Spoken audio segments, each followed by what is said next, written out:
that's the good news. We are race ready, under 5 minutes to go here for race number 16. Just to let you know, as it stands right now, New Zealand sits on 8 wins. They need 1. The Americans sit on 5 wins. They need 4. But it looks like Mother Nature has cooperated as the wind has come up, now sitting right around 11 knots. So a light breeze day today, Ken. Who does it favor? Interesting to see these two boats are out there right now. One of them is set up. Team New Zealand is set up with their code 0 actually all the way in the air. Oracle Team USA does not have it in the air right now.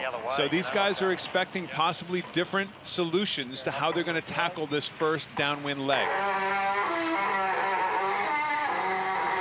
Emirates Team New Zealand, and now we shift over to Oracle Team USA. So strategy already playing out with the wind holding it around 11 knots, peaking at 13.1 knots. And Gary Jobson, you're down on the water. Who made the right call? Well, I like New Zealand's call right now. This wind is up and down, and going downwind at the lower end of the course, it's a little bit lighter. So while they might not roll out that extra sail early, later on it might really pay off. But the good news, we're going to get a race start here very soon. It's going to be attack because we're going to have to keep our bow down across. So Todd, these guys come in from what we believe to be the favored port side. They get 10-second jump into the starting box. But in this light air, it's almost negated. It'll be interesting to see if New Zealand can get across the starboard tack right away boat, even with that 10-second advantage. One other thing to note there, Kenny, there's more wind along the shore where New Zealand is. Lighter wind out by Oracle Team USA out in the middle of the bay. So that should help New Zealand out when they come together.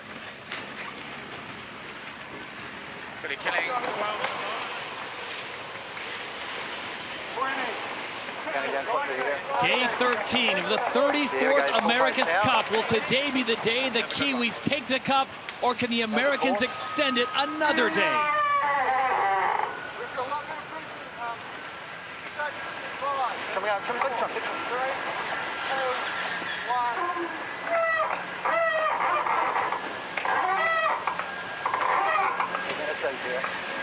So we are off and racing on day 13. The Kiwis with the port entry. Can they make it work?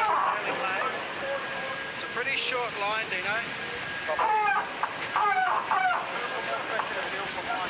See, these guys are on the, remember, the rule of thought here is if you can get on your foils, you don't need a bigger sail when you're going downwind. You saw as soon as they came into the entry box, they got up on their foils, but here they're getting a little lighter and slower. This is a real toss-up as to whether that big sail up front, the code 0, is going to be just drag and up for no reason, or actually be useful on leg number 2.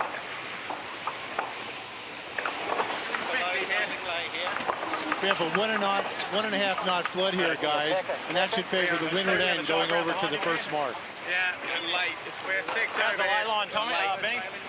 Yeah, we're 6 over. 30 to kill for the line. 30 to kill, racing out of Let's get the boat going here, guys. 25 to kill for the line. This could be very interesting, Todd. Less than a minute to go before the start. Slow motion start at this stage. You know, this light air is really difficult to maneuver these double hull boats.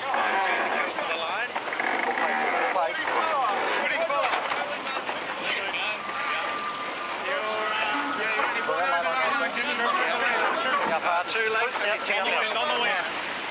Only killing 10. Speed here. Speed killing 10. Crashing a little cold. This could be good. Only killing 8. Has Emirates Team New Zealand gotten too low in the starting box? They're talking about full upwind. Can Oracle accelerate over the top? That's the big question. It's going on 10 here. So here we go. Race number 16 is on in San Francisco.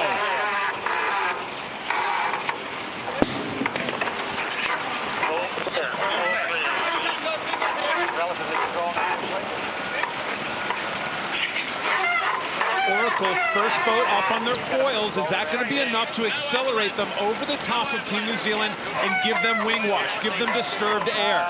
Sure looks like they're going to be able to pull it off, Todd.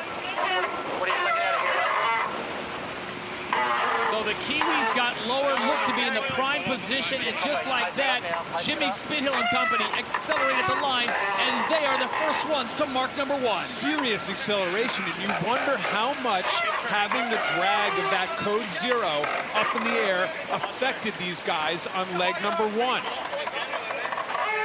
The lead is just 5 seconds as they make their way to leg number 2, heading downwind towards the city.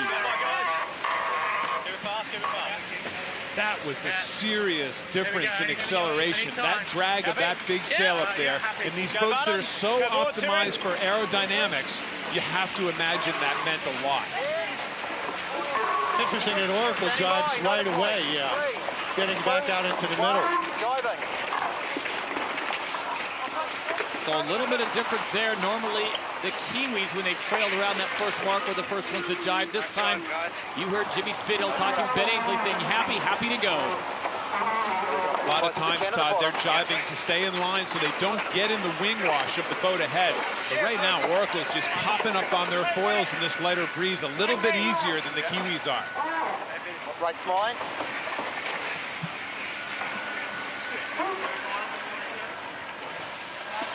Yep. Happy to deploy, Dino, for me. Okay. Is everyone's hanging. Deploying in 3, 2, They're talking about a deploy of the code 0 right now, Todd. Well, there it goes. The code 0, according to the New Zealand coach, tells me at 10 knots. Underneath that, it's better, and they're right at 10 knots, so they're on the line. Code 0 versus no code 0. We'll see which works out best. Pretty interesting. Very interesting. Exactly. Fantastic. The only problem with the code 0, even if you have more speed, it's a lot harder to maneuver with. So the Kiwis, in effect, flying an extra sail. And it does not seem to be making a big difference right now as the Americans have a 175-meter lead. For sailors out there in the world watching this, you'd just think, well, of course they're going to go faster. But this is a whole different game. The aerodynamic packages on these boats are completely different. You see Oracle's actually put theirs in the air, but since they're up on the foils without it, they actually do not unfurl it.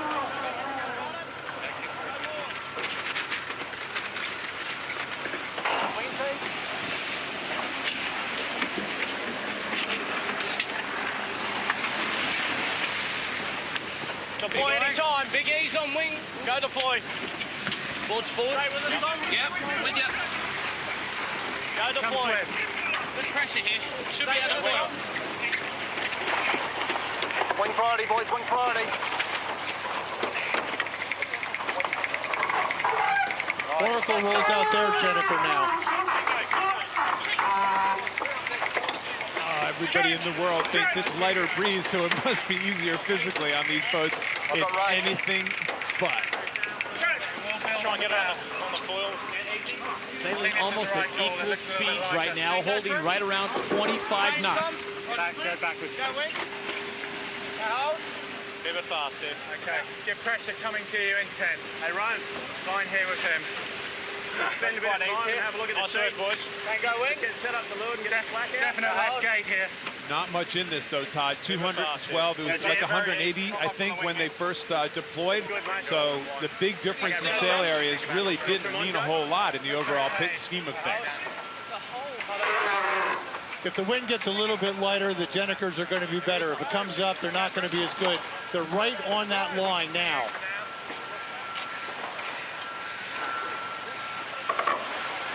Man with the 14 on his helmet, Dean Barker, skipper and helmsman. You can get your lay line there.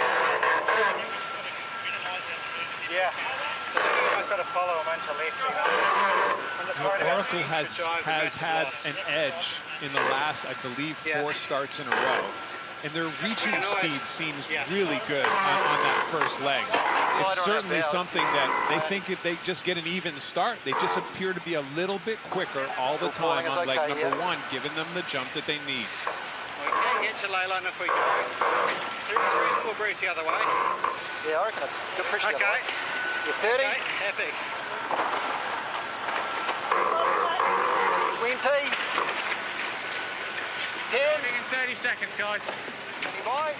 Hey, they're setting up there and turning. Extra man, Jimmy. 25. Keep the heel up here, Jimmy. Hold them, pass it off. You know, a lot of times 20 seconds. you'll be thinking when you're the boat behind, just keep it close and we can attack them on the upwind leg. Interesting that they jibe away here. This is potentially a big loser or a big gainer. It's a bit of rolling the dice early on in the game. Well, I think they're going to set themselves up, New Zealand that is, to get to the right gate, where USA is probably going to do the left gate. Pressure here. Okay, yep. Yep. Okay, here we go. Okay, go button. Go board, Simran.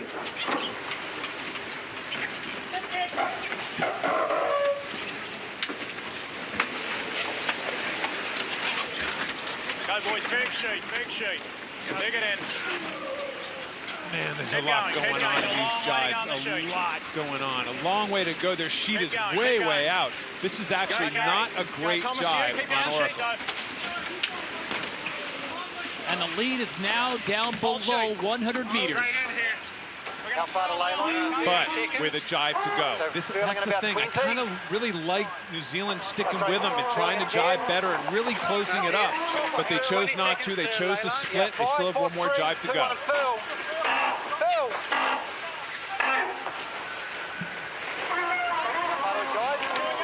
10 seconds, no fat. That's a big call. If they can stay up on their foils here, Todd, then this could really play out just fine for them. A little bit more breeze, this could make this an absolutely workable solution for Team New Zealand.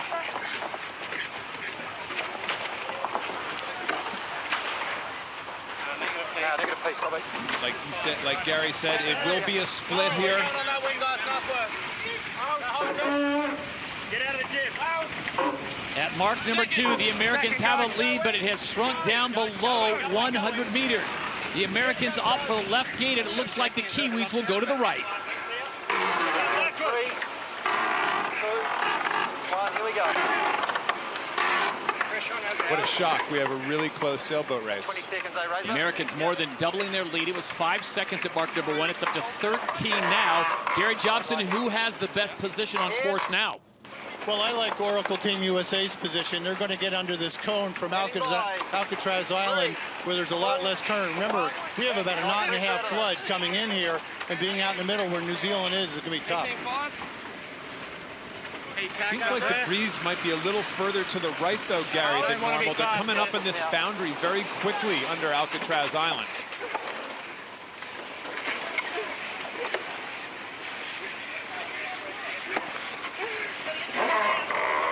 Say that they get lifted up onto on port tack here, and looks like the boundary's actually a little bit further away.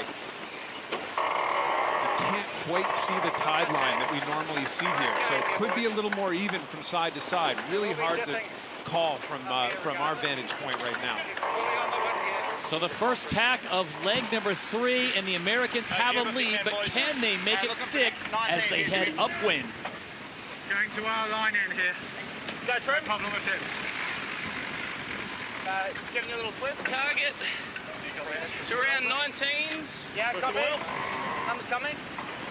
You know, Ken, the dynamic onboard Oracle Team USA, it's almost like they have 2 strategists and 2 tacticians with Slingsby, Ainsley, and of course, Jimmy Spithill working together. Listening for Spithill. Spithill typically looks at the wind a lot more than Ainsley. Ainsley is more of a traditional tactician, but the combination of the two has obviously been deadly for Oracle since the switch. Yeah, beautiful.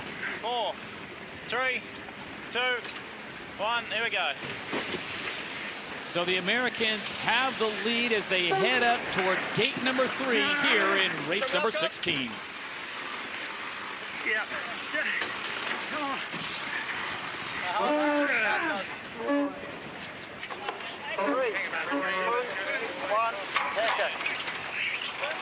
Once again, the lead comes down to below 100 meters, and the Kiwis are getting a little relief from that cone behind Alcatraz Island, Gary. Looking good where New Zealand is. I mean, the further in you go under Alcatraz, the better it is. But now we have Oracle getting in closer. They'll gain again. Yeah. Have a good look at it. Stand by. Okay, 12 seconds. Push it all the way here, Jimmy. 3, 2, 1, here we go. And we just haven't seen any of these unforced errors that we've seen in the past, the boundary violations, things like that. These guys are playing it really smooth. Again, this is going to be about maneuvering, attacking contest in catamarans. You know, it's fantastic to see on behalf of both boats. With Alcatraz Island in the foreground, Oracle Team USA has a lead of 125 meters, and it is growing just a little bit. Go, Trim. No, all the way, sorry, all the way to the downwind camp. To the shore here, guys. And those arrows indicating the flood tide, the current coming in from the Golden Gate Bridge, and you saw very little tide where Emirates Team New Zealand, and there is their game. That's right, and they're gonna, and Oracle is in the position, they will split all the way across to the city front. We've seen this strategy so many times in the past over the last month and a half. Team New Zealand will tack up on their hip, and we start a drag race all the way across to the city.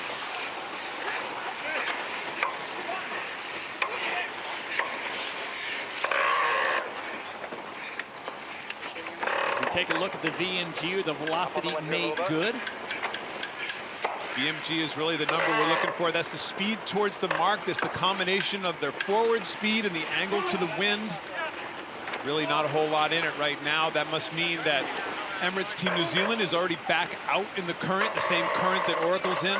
Let's see if Oracle goes into that higher mode to get themselves up in front of New Zealand that we've seen in the past, or if they go boat speed across the current to the other side. All right, Ken, so break this down. The velocity made good. The yellow arrow indicates your speed towards the next gate, and then you factor in the angle that they're sailing, and that's really their VMG. VMG is that yellow, yeah, like you said, that yellow arrow. Little higher VMG always on Oracle right now. That's really the number we're looking for. Kind of surprising because you would think they're in a little more current out there.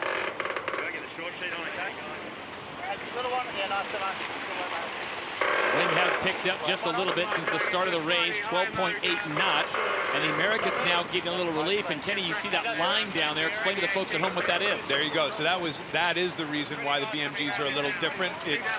They've actually gone already across the most amount of current, and now they're getting relief right along that city front. So now we start this same process again that we saw underneath Alcatraz, but this time up the left shoreline, short tacking up the left beach.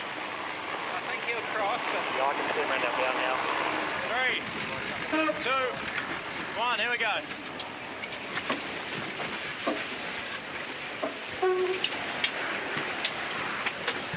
Are we going, guys? I like this call by Ainsley to tack a little bit earlier. They could have gone in closer to shore, but the wind is very light underneath the shore there by Pier 39. So they're splitting the difference between being in favorable current, or the best current you could get, and staying in some wind. Boy, not much in this though, boys. It's really this lead has stayed almost identical since we went around the mark. Little give and take here and there, but for the most part, we got two really equal boats. So, Kenny, is the jury still out on the Code Zero experiment for the Kiwis? Did they make the right call? Oh, I don't think so. I think they did what they thought it was right, and they did an extra jibe down there at that bottom end and still came out within about the same amount of distance that they rounded the top mark. You know, so I think it ended up probably being about a net even, maybe a slight gain to Emirates Team New Zealand. Interesting to say if Oracle tacks soon, they're coming right across that current shear, the line that we see occasionally from the air. If they go into it, maybe New Zealand has a chance to catch up playing the left. Well, this one's far from over. Yesterday we saw the Americans take a lead of almost 500 meters, only to see it drop down to 80 on the second to last leg, and we are only on leg 3 of 5. This is going to be a closer cross here right now with the Americans coming back on starboard. This is going to tighten up to about 120 or so meters by the time these guys come together. Chip away. That's all you're doing right now if you're New Zealand. Chip away. No reason to panic yet. Keep doing the right thing, which is bouncing up and down the left-hand shoreline.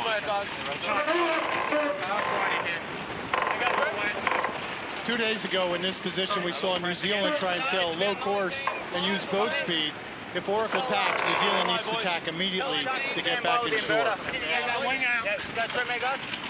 Okay, got 35 this way, happy to go all the way. Go, Trim, slow it up here, guys. Take a bit of twist. High mode's good from here in. Nice righty too.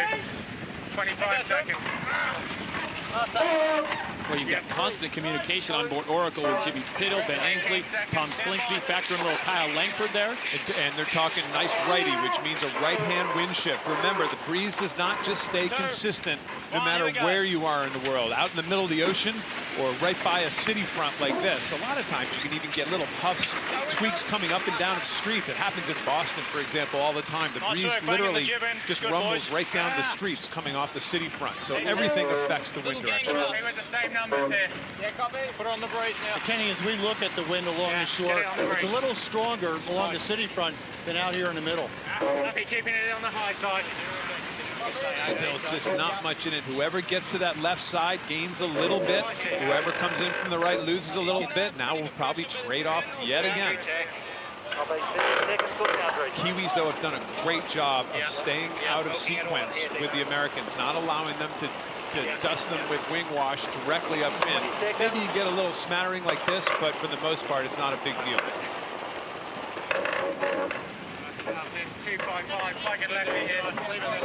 So the Americans holding on to a lead of 120 meters as they get ready to hit mark number 3. Probably going to tack under this. Standing by. 3, 2, 1. Tacker. It's the number 12. Let's get out of this. Copy that. When you come off the beach like this, Todd, off this left-hand shoreline, you want to stay in what they keep calling a high mode out of this. You don't want to get yourself quickly out into the middle of the current. So on port tack, they're probably sailing a higher, slower VMG. On starboard tack, they'd be a little lower, a little quicker to get back into the shorefront as fast as they can. Yep. They're happy to go all the way here. They didn't gain at all. Pressure's good. All the way in here. Looking at an easy 20. Nice there, guys. 30 seconds. Now wing on. Hands out of this All the way, 20 seconds. Flying in this one, Tommy. Out of the tack. Good time to go here, Jimmy. Stand by, guys. Really You are nice looking under at the this lead, pressure the here. Americans on the left, the Kiwis bottom right, the defenders of the cup, Oracle Team USA now going into another tack. Todd, we're watching these guys come back from what the whole sailing world thought was an absolute insurmountable hole. Not a chance can they do, and they just keep chipping away. Oracle, this is an exceptional comeback in the overall scheme of things.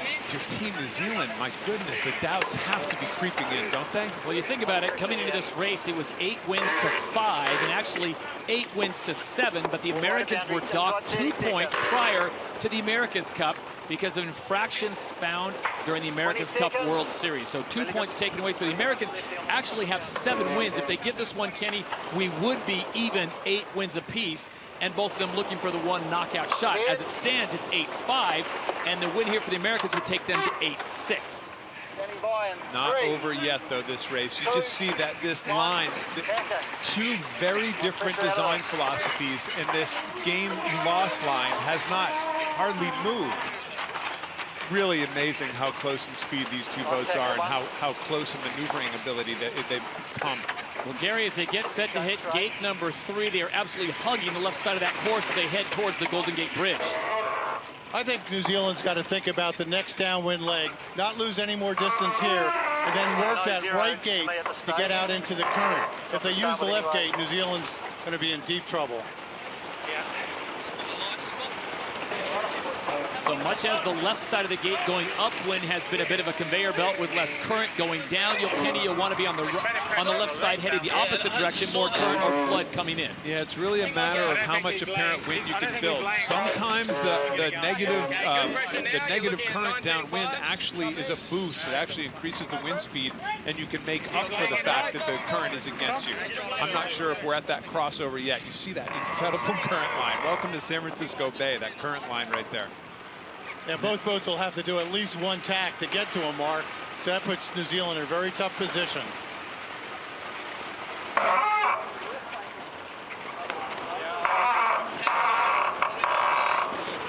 He's got no choice but to go right. I like of pressure out there. Let's stand by. Stand by, guys. Bit of a soft patch here, though. Yeah, just another 20 seconds. What are you doing, mate? Normal tack on. Haven't got enough speed. Got this tough here. Brilliant. Going. Okay, yeah, hold it. Here we go. Again, instead of going to ley line here, they're going to do 2 more attacks so they can get that right-hand gate at the top of the mark.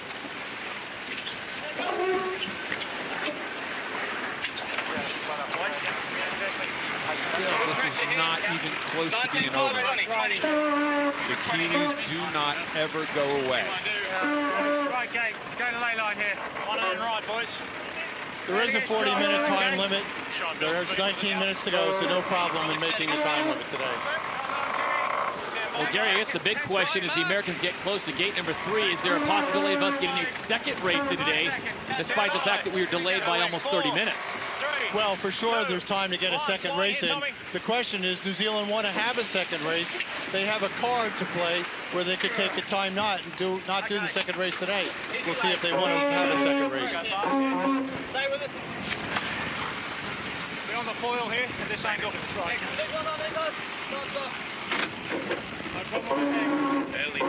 Early drive, Della.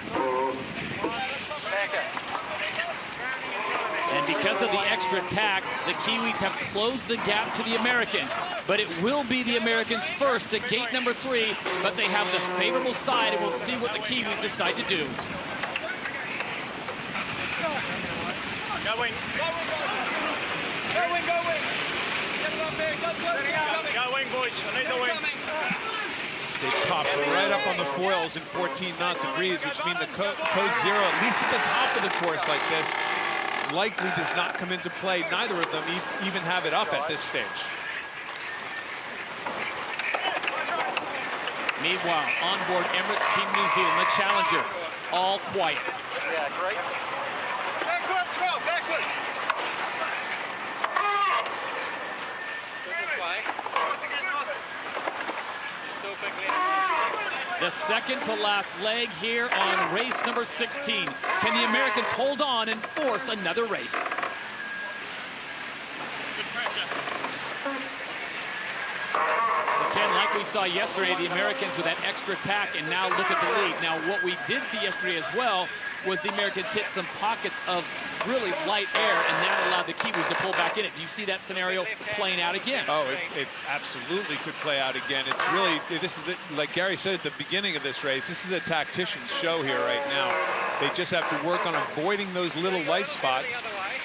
Don't allow yourself sometimes to get into a match race when so much depends on the breeze. The other way, so we'll just drive in front of him, okay?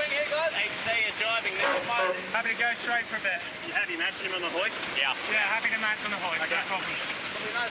Talking about a match on the hoist, which means if they go with a code 0 on Emirates Team New Zealand, you'll see Oracle go up with their code 0 right away.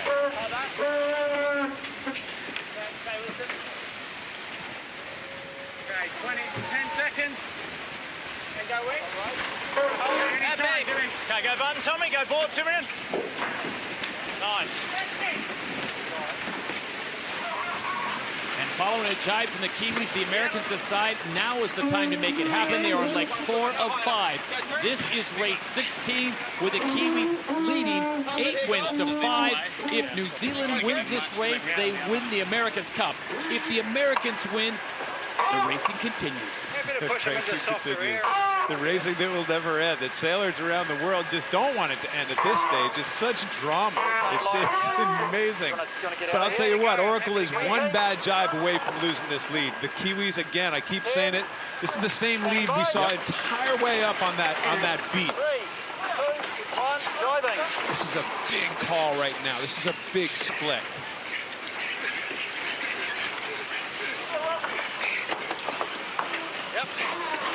You know, the thing is, Oracle was heading for a light patch of water up by Alcatraz Island, and New Zealand basically dragged them away from the late end.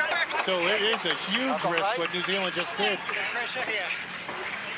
Oracle goes with him right away, though, Gary. can see in those turns and the trails that the boats are leaving, you could see that actually Oracle had a little better jibe in that, stretched out a tiny bit. It's these tiny little things right now that are going to make all the difference in the world. Press is best right here. Fuck all the other way. A week ago, it looked like, and it was in fact, the Kiwis on match point. Just put the Americans out of their misery and end this thing, because at that point it wasn't going so well.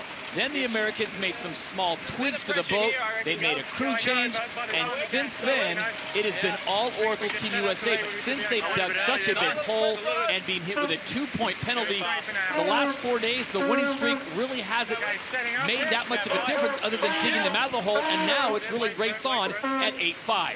Okay, here we go. Here we go, Jimmy. Okay, go button. Go board.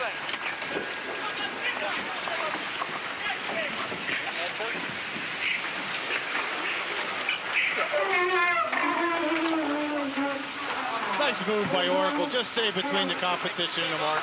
Right out of the textbook. You know, Gary, I think that Oracle just simply stays up on their foils a little easier in this light air. Everybody had written them off for changing their boats so much to be competitive in the breeze. They just don't seem to pop off their foils quite as easy as New Zealand does. I think it's the first time we've ever said that sentence. Very impressive, Kenny, what Oracle's been able to do with their changes. And they're small changes, but those small changes are making a big difference.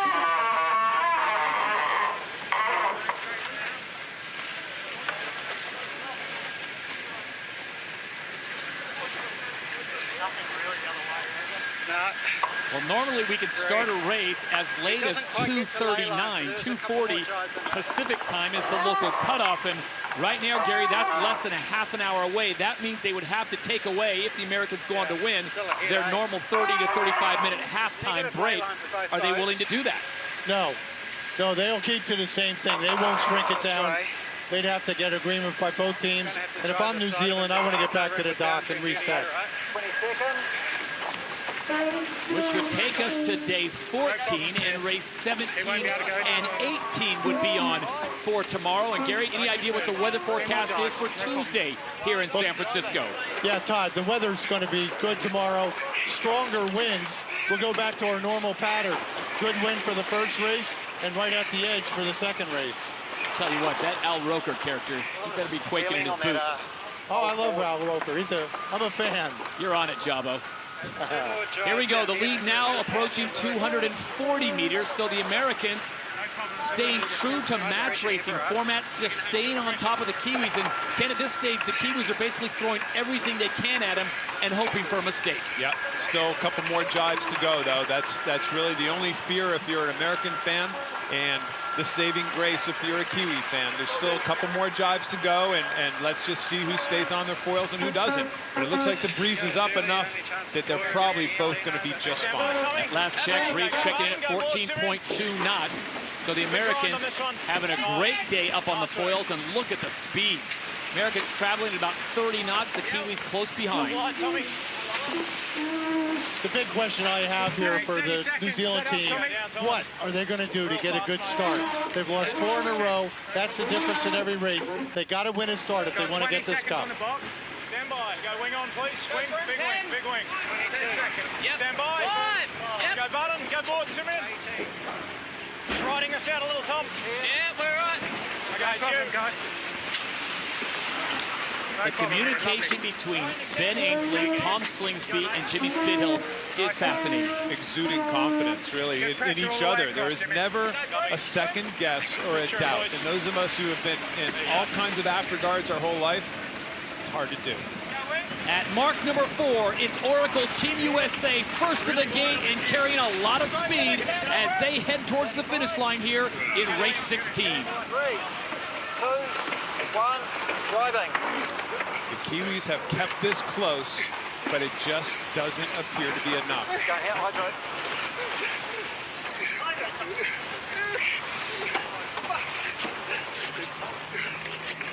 21 seconds behind is the delta for the Kiwis. Gary, what do you know about the second race today? It's not going to be able to happen. Unfortunately, there's not enough time to get a start in between the 2:40 cutoff with the 32-minute in-between race. So we will not have a second race today. So instead of the doubleheader scheduled for today on San Francisco, it looks like one and done. And for the Americans, they'll just be happy with that, getting the victory and extending this regatta into day 14. And the lead now is down to 8-6. And 2 races to go tomorrow, Kenny.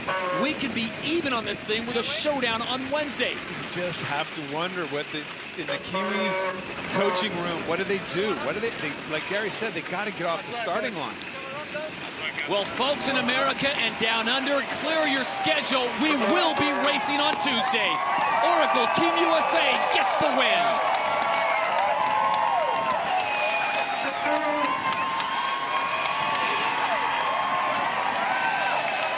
You have got to be kidding me. I mean, this is a comeback that not a single person in the world, never mind diehard fans in the United States, could even have predicted. Nice score, eh, on the Jennifer hoist and shit. Yeah, we ain't a lot quicker on the rise, guys. And the final delta, yet again, for Emirates Team New Zealand is in excess of 30 seconds. They stopped the clock at 33 seconds. And a big bit of spray, and I do not think there'll be too many waves on board Emirates Team New Zealand, despite all the fans here from New Zealand who've made their way to San Francisco.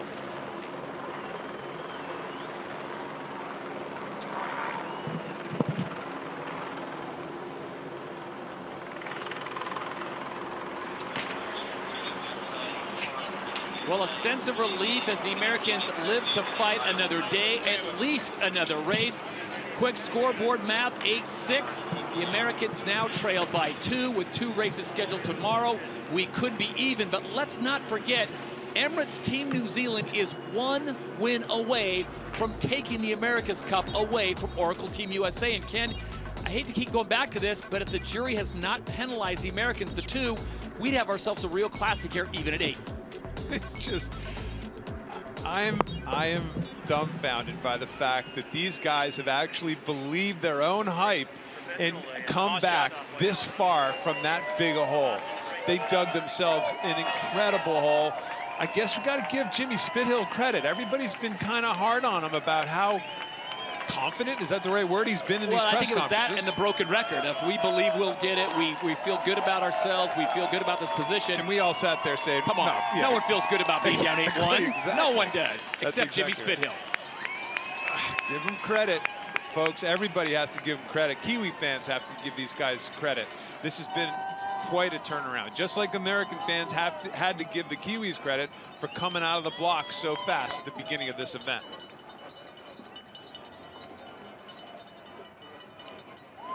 So at the end of race number 16, we go on board the defenders of the Cup, Oracle Team USA, and their helmsman, Jimmy Spithill. Jimmy, I got to tell you, 4 or 5 days ago, we thought you might have had too much Mum Napa moment, and you were telling us you were happy to be in this position, but you've made believers of us as you have cut the lead now down to 2. What is the big secret? We've really got a huge wave of momentum now. I mean, the guys have been working very, very hard. Again, last night, the short team there till the early hours of the morning, and the boat's just going fantastic. Jimmy, talk us through the starts. You seem to have his number. I mean, this is a whole bunch of starts in a row. How you doing this? Yeah, that was a really tough one. We had the starboard entry and very tough time trying to get below the boat lay, but boys did a very, very good job, and Philippe and I and the boys have been working quite hard at night just trying to figure out a couple of plays, and you know, that was Philippe's one there. It worked nicely. Hey, Jim, are you guys going to race the second race? The time limit is running down. If you're asked by the race committee, do you want to race the second race today? You know the answer, Gary. We want to race, mate. We're here to race, so that's what it's all about, and we can't wait. We want to get into it. All right, Jimmy, we will let you hopefully get ready for the second race. Enjoy this victory as your boss looks on, and hopefully we'll see you out in the water in a few minutes. Thank you. Larry Ellison pulling alongside his crew of Oracle Team USA, the defenders of the Cup. And for Emirates Team New Zealand, you know, psychologically, what would be better for Dean Barker and his crew? To go back to the dock and just say, hey, fellas, let's try again? Or let's just go out there and know that if they get 1 win, it's done? I don't think these guys have a speed disadvantage. They just were glued at that kind of 150-meter mark. They were glued to Oracle all the way around the track. I think you want to go sailing again. The thought of just doing the whole dock out program, the getting in, the leaving your families in the morning, this has to be wearing these guys out. And let's just get into it. Come on, we got to. The odds are still in our advantage, boys. We can still do this. Let's get back out there and give it a run. Well, they've got 20 minutes to start before the self-imposed deadline of 2:40 here, San Francisco time. It's 2:20 right now. Usually they get 30 minutes, and that look on Dean Barker's face really says it all. He's just disgusted. So, Gary, does this mean that we can actually have a chance of having another race today? We were talking earlier that we may not. Gary Jobson working on possible interviews on board that committee boat. It looks like the Americans right now are staying put, taking on some nutrition, taking on water, doing minor repairs. They look like they are ready to go. Meanwhile, Emirates Team New Zealand would probably love to get back on the water and get another crack at it as we join now with skipper and helmsman Dean Barker. Dean, what is your thoughts on having a second race today? Well, we'd like to get back into it, but with a time cut off, we can't. So, yeah, a bit frustrating. Dean, give us your kind of rundown of the start. This has been a few in a row now. What's going on? Where's the issue? Where's the problem? How do you get at these guys? Well, you know, we were reasonably happy with where we were on the line, and they just managed to, you know, get a bit of momentum right at the start. So, yeah, a little bit frustrating, you know, to not convert our port entry into a lead around Mach 1. Do you think that code 0 being up in the air, the drag of that code 0 might have had something to do with the reaching speed? Oh, for sure, it doesn't help, but I don't think that was the cause of the issue. Dean, you now have the opportunity to go back and talk to your crew. What will be your message? Because you guys are still, remember, on match point. Oh, yeah, look, you know, we're very upbeat here. You know, we know we can win. Yeah, the Oracle guys sailed a pretty flawless race that time, and there were no opportunities to get back into it. So we did a better job with the downwind, staying close, but not enough today. Dean, thanks for your time. You're always gracious with it. Wish you the best of luck, and hopefully we will see you back on the water probably tomorrow morning. Yeah, we hope so. Yeah, thank you. Oracle Team USA helmsman Jimmy Spithill on the left. Man with a 14 on his helmet, that is skipper and helmsman Dean Barker for Emirates Team New Zealand. Present time, the wind is 16.8, and about a half an hour ago, we were concerned about getting the first race in, let alone the second, as it was 22.6. But it has calmed down just a bit as we are now at 3 minutes to go before race number 17. The Kiwis at 8, the Americans at 6, New Zealand needs 1, the U.S. needs 3. And Oracle Team USA will come in from what we believe to be the favored side of the starting line, that port tack start that gets them into the starting box 10 seconds before Emirates Team New Zealand. On board the defenders, Oracle Team USA will give you the best pictures and sound throughout the racing. And the same for Emirates Team New Zealand. We've got them covered from top to bottom. That's a nice pressure. Got us on time now. Here we go, full pace.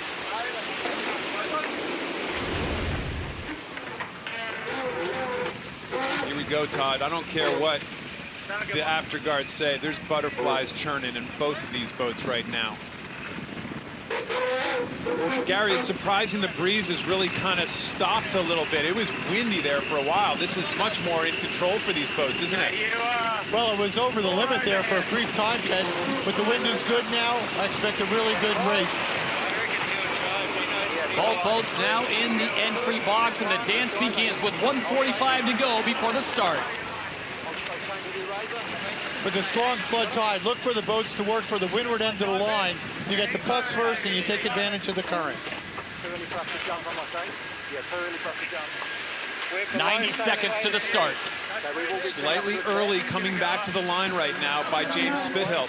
Look for Emirates Team New Zealand to try to step up to weather. Their most success when they've won starts has been to weather of Oracle, which means closer to the wind on the high side, exactly where they're heading right now. You are right on ley line here. 105. He's trying to roll. He's You're hearing the voice of Ben Ainsley, the 4-time Olympic gold medalist, the tactician for Oracle Team USA. It's been 6 days, Todd, since Emirates Team New Zealand has won a race. The start is proving more crucial all the time.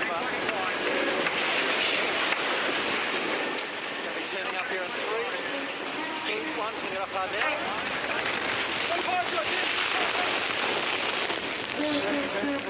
Very aggressive match racing move. What Emirates Team New Zealand will do now is try to block the wind of Oracle. Can Oracle get a last-minute hook underneath them? That's the big question. New Zealand's got to kill 10 seconds. They're a little early. Big them up here, big them up, big them up. 7, 10, 9, 8, 7, 6, 5, 4, 3,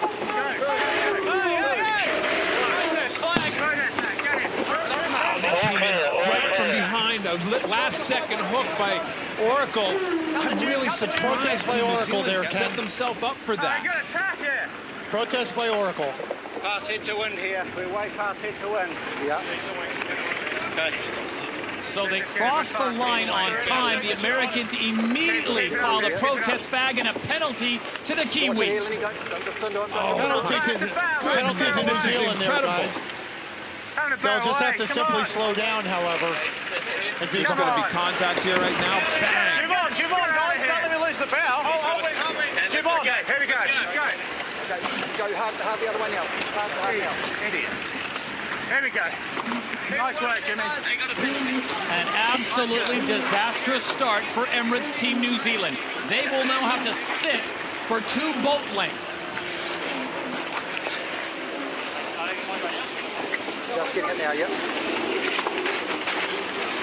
So the penalty is now complete, and New Zealand has dug themselves a huge hole even before we get to mark number 1. A last-second hook by Oracle. I'm really surprised Team New Zealand got so slow and so low there. They allowed the boat from behind to come in underneath, last-minute hook, and just hold them head to win until there was a collision. I mean, the boat to weather is completely vulnerable in that situation. At mark number 1, America has the lead. The Americans cross the mark 1, and the clock begins to run on the Kiwis.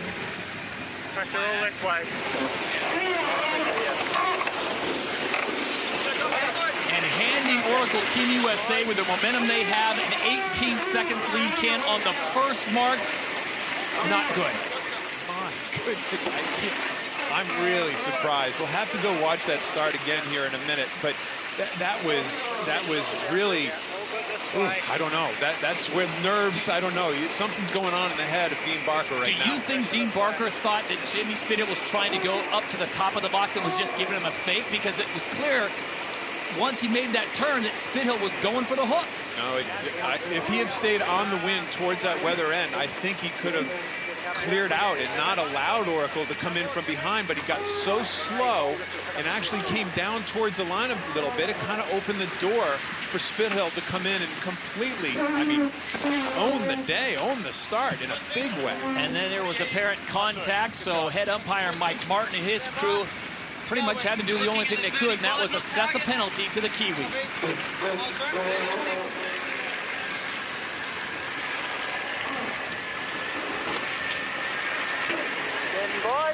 If we can get Mike Martin on live, we're going to try to do that, Todd, to see if there might have actually even been 2 penalties in that situation. It'll be interesting if we can get them. I'm sure they have a little bit on right now, just trying to sort out what happened in that pre-start.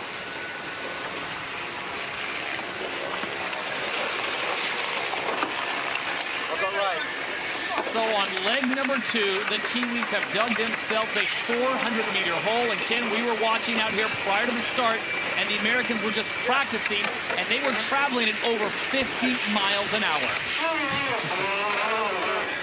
Something you never thought you'd say in a sailboat racing event. You know, what could go against the Americans at this stage? First of all, remember, they played their card. It's a windy day. They played their breakdown card in the second race. They break, it's over, right? So that's one thing that's always in the back of every Oracle team supporter's mind is we don't have any buffer anymore. We have to get around. This thing has to stay in one piece for 2 races today, not just one.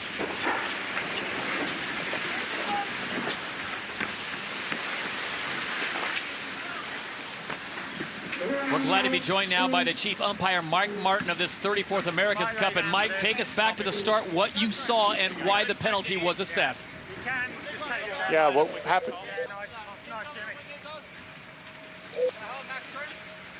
A little bit lighter, we'll build in. Happy to go straight in right like this. Yeah, this is Mike Martin. What we saw at the start was USA was a leeward boat and established that overlap from behind. New Zealand was required to do everything they could to keep clear and didn't. And there was actually 2 penalties given, one for the initial and then one for not keeping clear after they crossed the starting line. So actually 2 penalties were assessed to New Zealand. Yeah, Mike, 2 penalties, and obviously there was contact between the boats. Yeah, definitely there was contact between the boats. And Todd, here's the first penalty right now. What Mike is saying is the weather boat or New Zealand did not do enough to try to stay out of the way. They have to, you see him spin the boat here, but maybe not go quite, maybe he can go a little, see, he comes back. See the wheel coming back right now. That's always a telltale sign to the umpires that maybe you didn't do everything possible to stay out of the way of the other boat. Meanwhile, back on course, our thanks to Mike Martin, chief umpire here at the America's Cup. The Americans make their way down very fast downwind leg as the wind has been blowing close to 20 knots. This will be a very quick race, and the Americans would love to get this one wrapped up quickly as they make the turn at mark number 2 with a sizable lead over the Kiwis. Nice, keep going, keep going.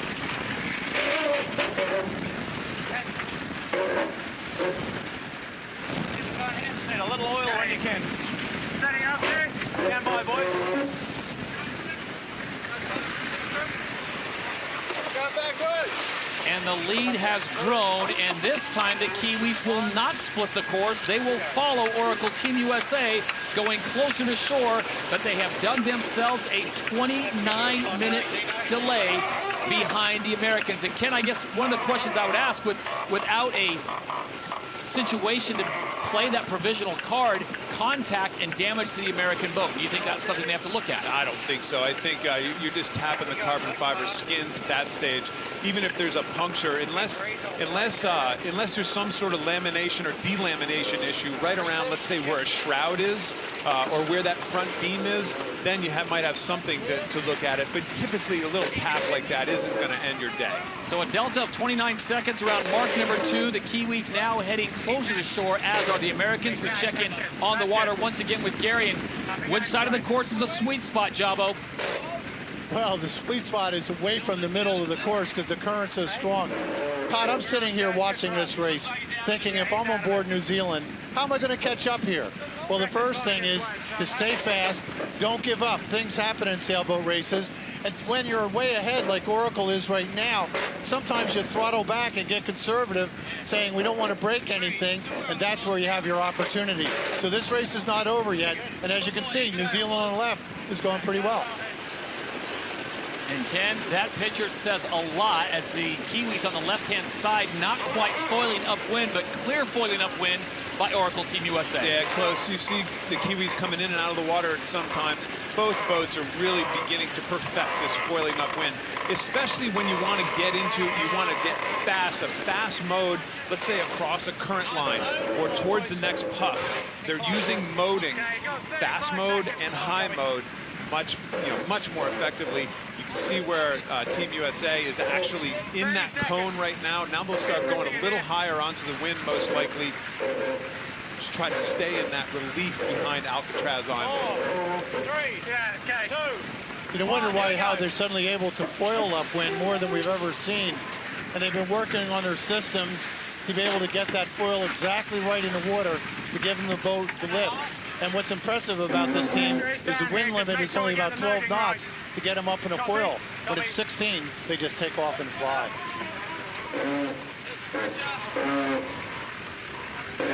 So on leg number 3 of 5, it's the Americans out in front by more than 200 meters. Can they maintain?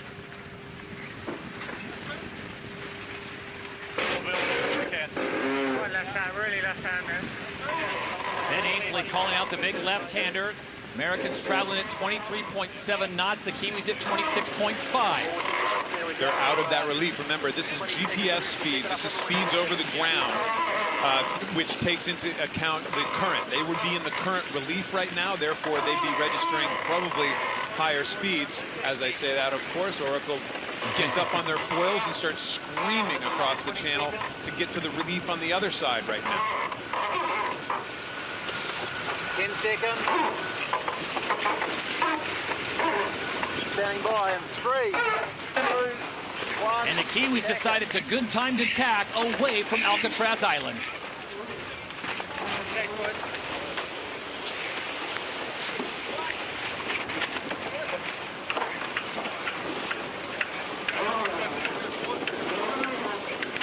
On an absolute picture-perfect day for sailing in San Francisco, this is the 34th America's Cup. Team New Zealand, 8 wins, needing just 1 more to claim the Cup. The Americans have 6, they need 3 more, and right now, it looks like race number 17 going clearly the way of the defenders, Oracle Team USA. Good game. It's a little game to him there. Activity down on the water. Oracle Team USA looking very good. Here come the Kiwis closing the gap.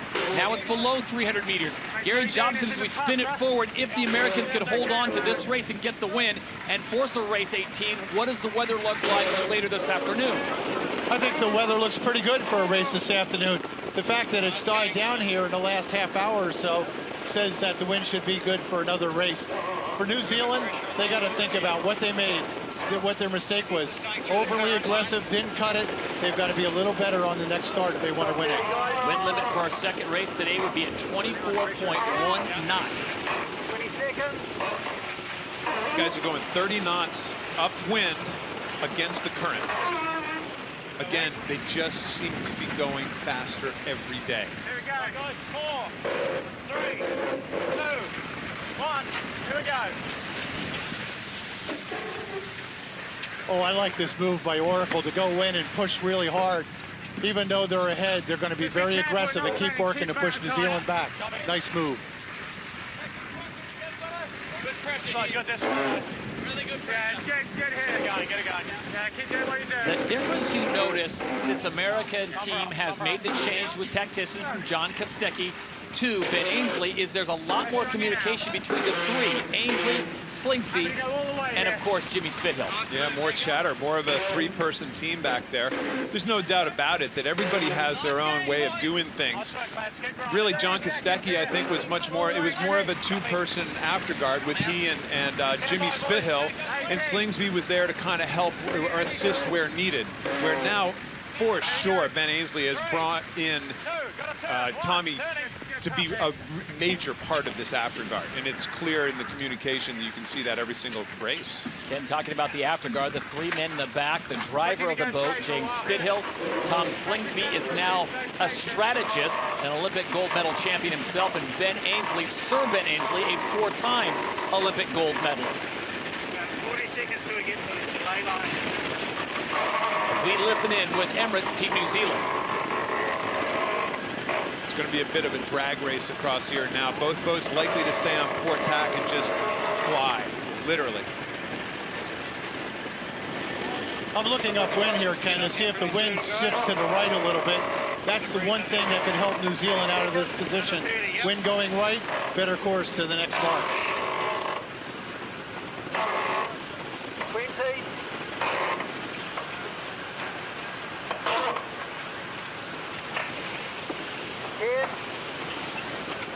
Standing by. 3, 2, 1. Tacking. Nice pressure out of it. Grant Dalton, the general manager of Emirates Team New Zealand at 56 years of age, doing his grinding work. And Ken, you crunched some of the numbers about these 2 teams, and there is a bit of an age difference as far as the average goes. Yeah, almost 10 when Grant Dalton's on board, which he is on board for the first time in several races today, replacing Winston McFarlane. It's over a 10-year difference in average age between the two boats. Oracle considerably younger. Average age on Oracle 32. The youngest member of the Team New Zealand team is 32. So are you postulating that possibly this long regatta is starting to wear down on the older Emirates Team New Zealand squad? Well, no, I'm not saying you're getting me in trouble, first of all. I'm going to get beat up by a bunch of Kiwis at the end of the day. No, not at all. Listen, also, you can make a good case that you lean on experience in tough times, right? And for sure, guys like, they keep talking about guys like Rob Waddell, who have been through major sporting experiences, gold medalist twice in rowing. You know, he's been through pressure situations before. Guys like him have to keep this unit intact, and I think he's doing that. They just got to get off the starting line one of these days. Grant Dalton certainly has earned his way on the boat, and Ken, not trying to get you in trouble. I know you can do that on your own all by yourself, but this is now the longest America's Cup in history. Well, he took himself, good for him. He's 56 years old. He's incredibly fit, first of all. We can't not say that he isn't unbelievably fit. But good for him. He took himself off the boat for a few races to give the younger, stronger Winston McFarlane a few races, especially in the lighter air when you have to jibe or get that code 0 working around. And Winston McFarlane is an absolute beast as far as strength goes. Oh, he's a monster. They're all monsters. They're all really fit. This is a game of athletics, of athletes like we haven't seen before in sailing. Todd, you know, mentioned that this is the longest America's Cup in history. Actually, it's the 18th day, and in 1899, they went from October 3rd to October 20th between Columbia, the Defender, and Shamrock, the Challenger. So this actually ties it since 1899. Going lighter here, watch it, don't chase it in this light stuff.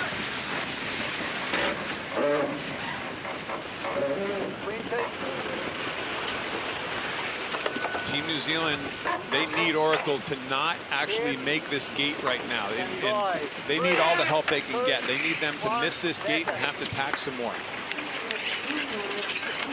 The lead is 215 meters as we bounce across to Oracle Team USA, the defenders of the Cup. On the back, there you see Ben Ainsley. He is the tactician, also required to do some grinding. And there is Tom Slingsby. Left, early drive.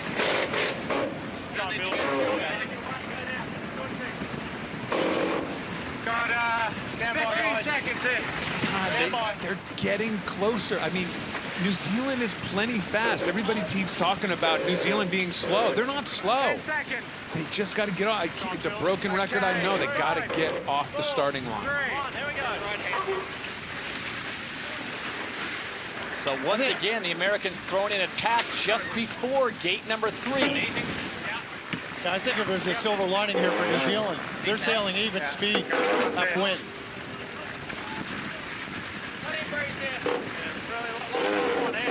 And in gate number 3, like the past 5 days, it is Oracle Team USA that has the lead.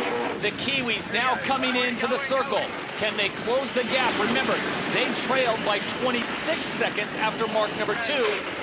And here they are at gate 3. You're going to likely see Oracle roll into a fairly quick jibe here and get themselves offshore where it's been favored for the last 3 days.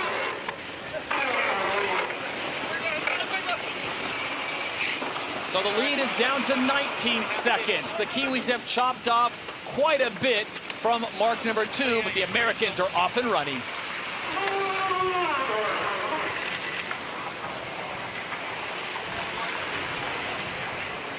So the all-important leg number 4. It is a flood tide, and the wind is blowing right now at about 18 knots. Nice guys, give it a go. Nice right-hander. The one thing we know for certain is the Americans cannot clinch the America's Cup today. They need another day. The Kiwis, they've got 3 opportunities to get it done, but you know Dean Barker does not want to push this thing into another day. He wants to end this thing today. You got to imagine that the pressure gets greater by the minute. Set up. Yeah, setting up. Stand by, guys. Okay, Jimmy, whenever you're ready. Okay, Tommy? Yep. Forward, Simeon.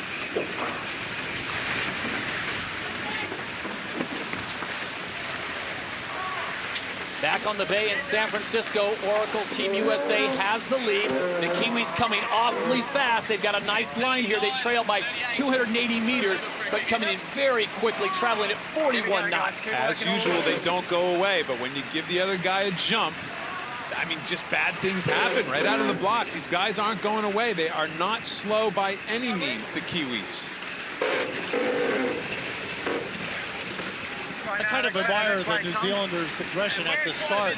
They're just too close to the line to get it done. They opened it up for Oracle. Huge mistake. They got a little more room next time. They'll be better off. Both boats traveling at nearly 40 knots. That's 46 miles an hour, heading downwind on leg 4. It'll be a big right-hander and to the finish line. Chance of that dummy move here, Dino.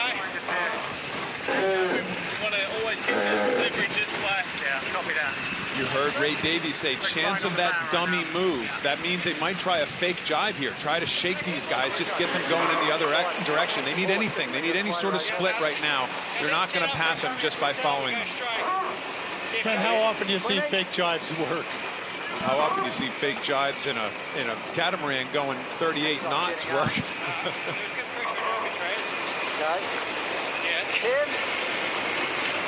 We're inside the runway now anyway.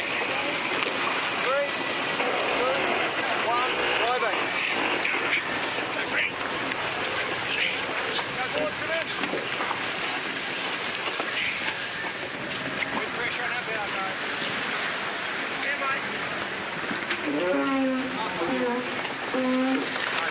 No fake. They stay outside of that current line. I'm sure they're not really worried about the current line going downwind.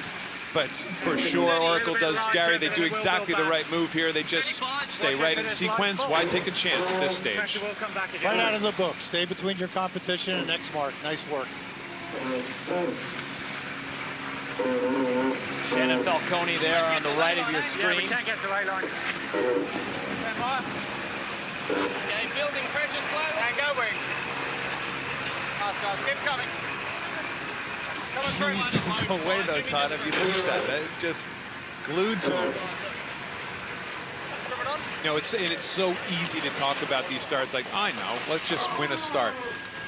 I don't think you could create a boat that's harder to figure out how to start than these boats. Foiling, not foiling, wings, tiny little jibs, accelerate, decelerate. It's about as tough as it gets. So, you know, I feel for Dean Barker in this situation right now, believe me.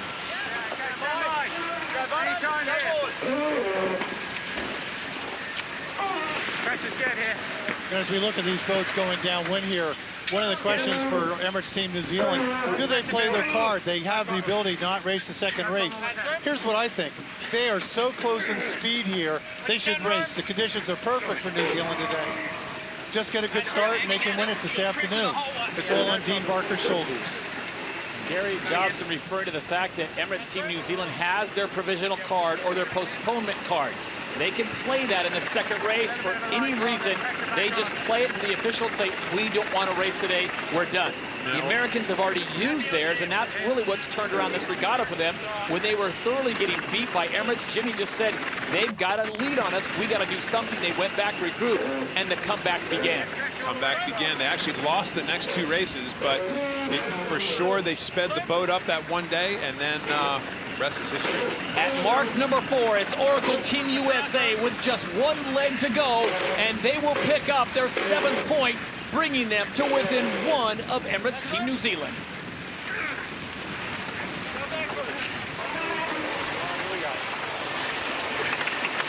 And this view has got to be getting old for Dean Barker and his crew, coming around mark 4 and seeing the Americans 300 meters in front. And it stays at 300 meters. I know I'm beating this point, but the Kiwis are not slow. It's just a matter of, these boats are so even. Whenever you get even boats like this, the start takes on that much more significance.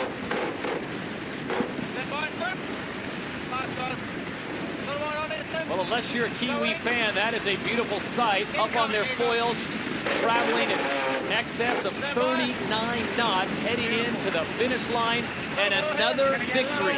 Day 15, race 17 will go the way of Oracle Team USA, which means we will see an 18th race here in San Francisco. Big sting in 5.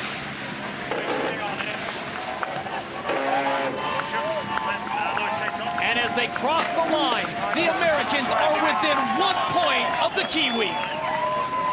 You have got to be kidding me. The drama continues, folks.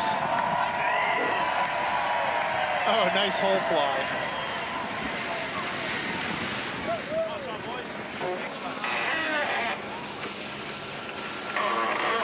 And the final delta for Emirates Team New Zealand at the line will be 27 seconds in second place.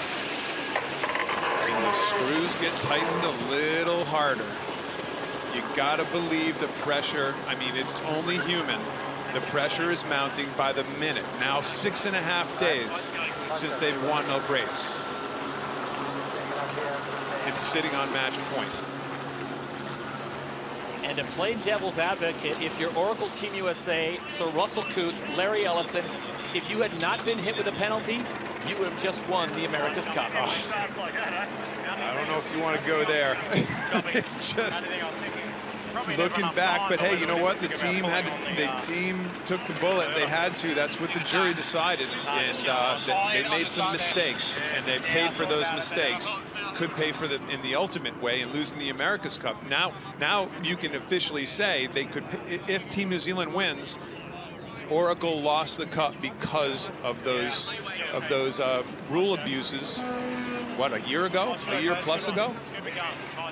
Infractions deemed illegal during the America's Cup World Series. The Americans docked 2 points prior to the start of the 34th America's Cup. They have dug themselves out of a hole. The score now, New Zealand 8, needing 1 to get the cup. The USA 7, needing 2 to retain it. I mean, it's got to be almost the team on board right now. They're just getting a little chuckle out of this. Like, can you believe this? Is this really happening? And if you were here over the weekend to watch the America's Cup thinking that you would see the coronation, and now you're at home, you might want to book a flight back to San Francisco. Yeah, this could be the showdown of the century in our sport. Again, our sport has never seen anything like this, never seen boats like this. It's never seen conditions or speeds like this. And it's never seen a dramatic comeback like this ever. You know, if we do have another race and Oracle wins it, the score will be tied 8-8. The conditions here tomorrow are forecast to have 35 knots. We could wait another day. That'll just all sink in and build the pressure on both teams. So both boats make their way back up to the top of the course. We are scheduled for our second race start, which would be race number 18 at 2:15 local time here in San Francisco.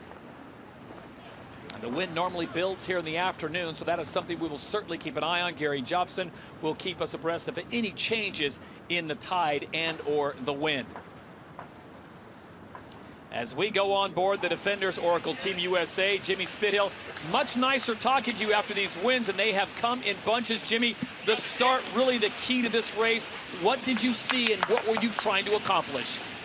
Oh, we just saw an opportunity there, and you know, Philippe and I and the boys were doing a lot of work at night, just really thinking about these starts, and yeah, it was great to be able to put it together. I mean, very physical race today, and the boys really dug it in. Jimmy, is there any damage to the boat? There was a little contact there in that pre-start.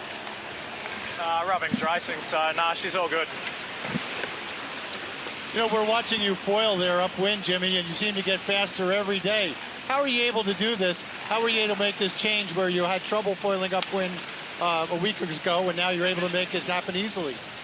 I've just been doing a lot of work at night. Yeah, design engineering team's just been working really hard.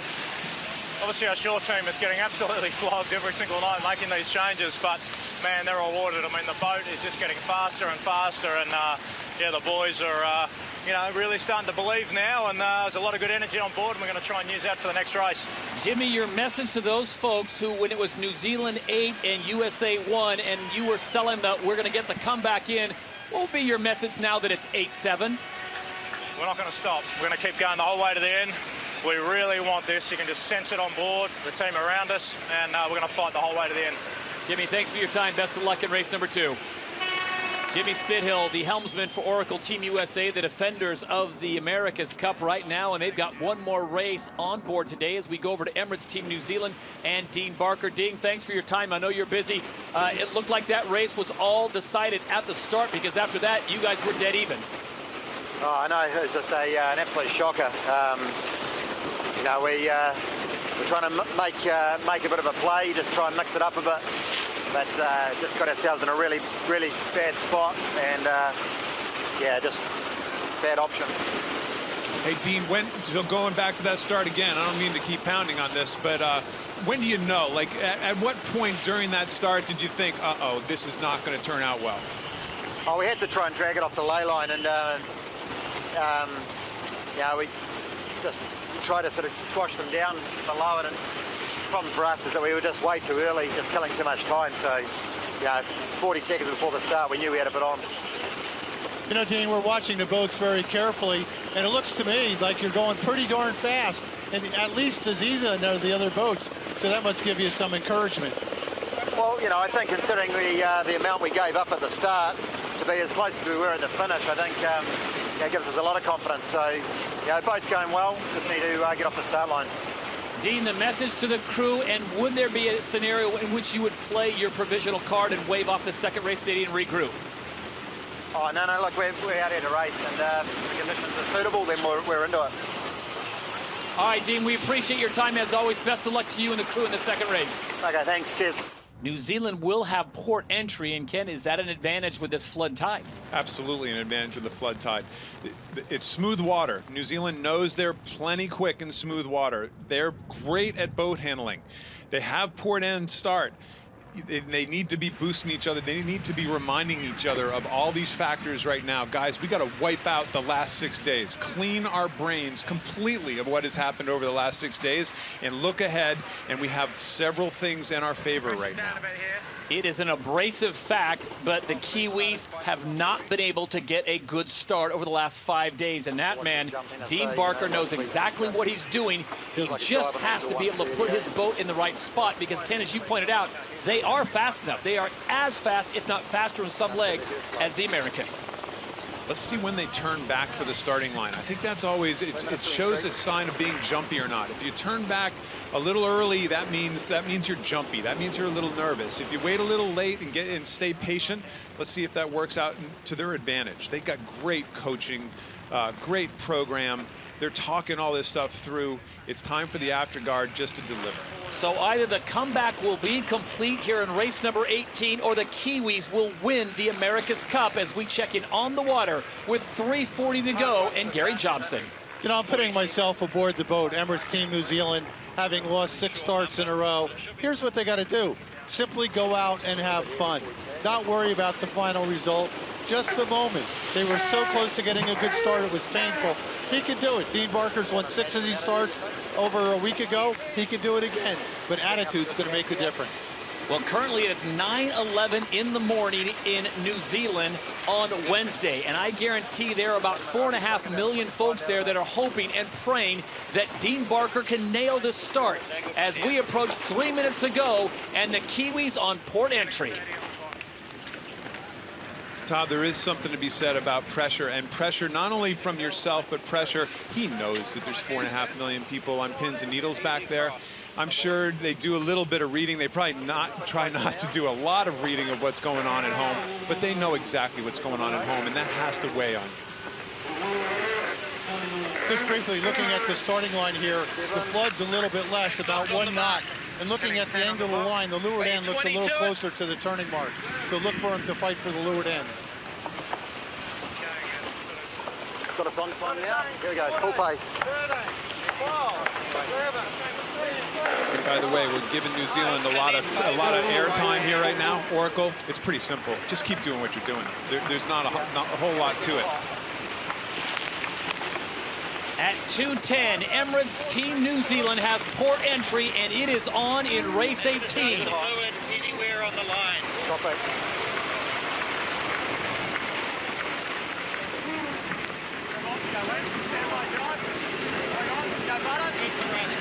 Gary, it still looks puffy out there. We're looking on overhead views, and you see some glassy areas and really puffy areas. It really is, Kenny. And those puffs are about 4 knots, so it's a big difference when you get into those puffs. Being to windward on the line would help that, because you get the puffs first. Being to leeward, you're closer to the pink. 3, 2, 1. Driving. 7 over. Driving. Pick it up, Laser. Pick it up. 5 over here. Interesting move by Jimmy Spithill here right now, trying to step over in front of Emirates Team New Zealand. 2 over. Let's see if Team New Zealand can push them back the way they got pushed in the last race. Let's get it going. Still up. Let's speed advantage us. Going. Getting 30 on the box. Both boats very low in the box. New Zealand trying to get that early hook. Just able to keep clear. Oracle Team USA. He's got an overlap now. It's got an overlap according to Tom Slingsby. And the Kiwis filing a protest. Team New Zealand has turned the tides here. They are early back for the line, which is an advantage from the boat behind. No penalty. Clear on him.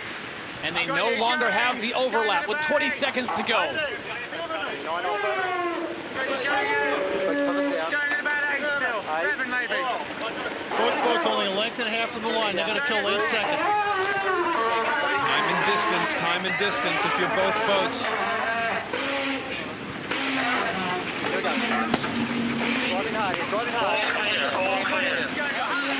Race 18 is on. This could be the America's Cup, this little reach right here. Can Oracle get over the top, or can New Zealand hold them off and lead around this mark for the first time in many, many races? New Zealand still got the overlap, Kenny, looking really good here.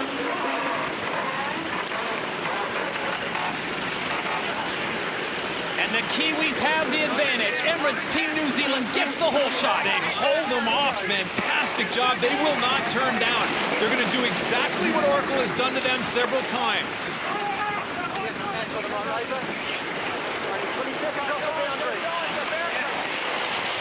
And he go at him again. Nice. Just go board. Just place it. Go board. Getting by. 3, 2, 1. Driving. All happening out there right now, Todd. Just fantastic action. Match racing action going 40 knots. So the Kiwis pin the Americans up against the boundary. And now it is on for Jimmy Spithill. Can he come back? Oracle had a terrible jibe right there. Sorry to butt in, but Team New Zealand flying through their jibe. Oracle had a really slow jibe, dropped 200 meters right out of the blocks. Keep in mind here, Kenny, neither boat, New Zealand hasn't been ahead in a while. They got to remember how to do it. And Oracle hasn't been behind for a while. This is where mistakes are made. One boat's got to be very careful in this position because they're not used to being here.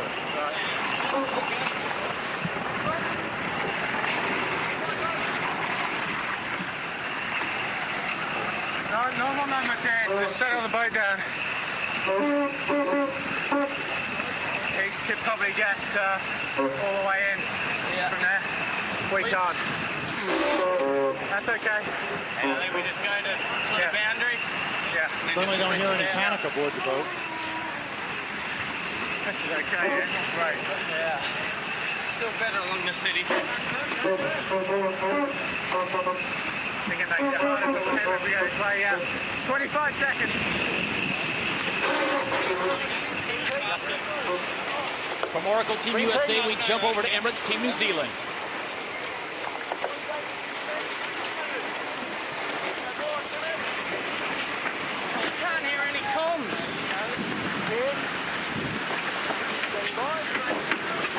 I've lost comms. It sounds like Tom Slingsby saying he's lost comms as we go on board Emirates Team New Zealand from up above. Both boats, no problem on the foils. Not a whole lot in it, though. 100+ meters. We're going to find out if our prediction of Emirates Team New Zealand being fast enough is going to come true. Oracle is flying right now. Big choice for Ray Davies, tactician on New Zealand. Which gate do you take? Keep it smooth. My goodness. That is determining the America's Cup right now, Todd. Just something that sailors never thought they would see. 100 meters is the lead, foiling for the America's Cup. Can the Kiwis get it? If they win this race, they take home the cup. If the Americans get it, they force a final race for the win. Now I'm wondering if New Zealand could lay the mark from this position. If they can, they could get a huge gain. Stand by, boys.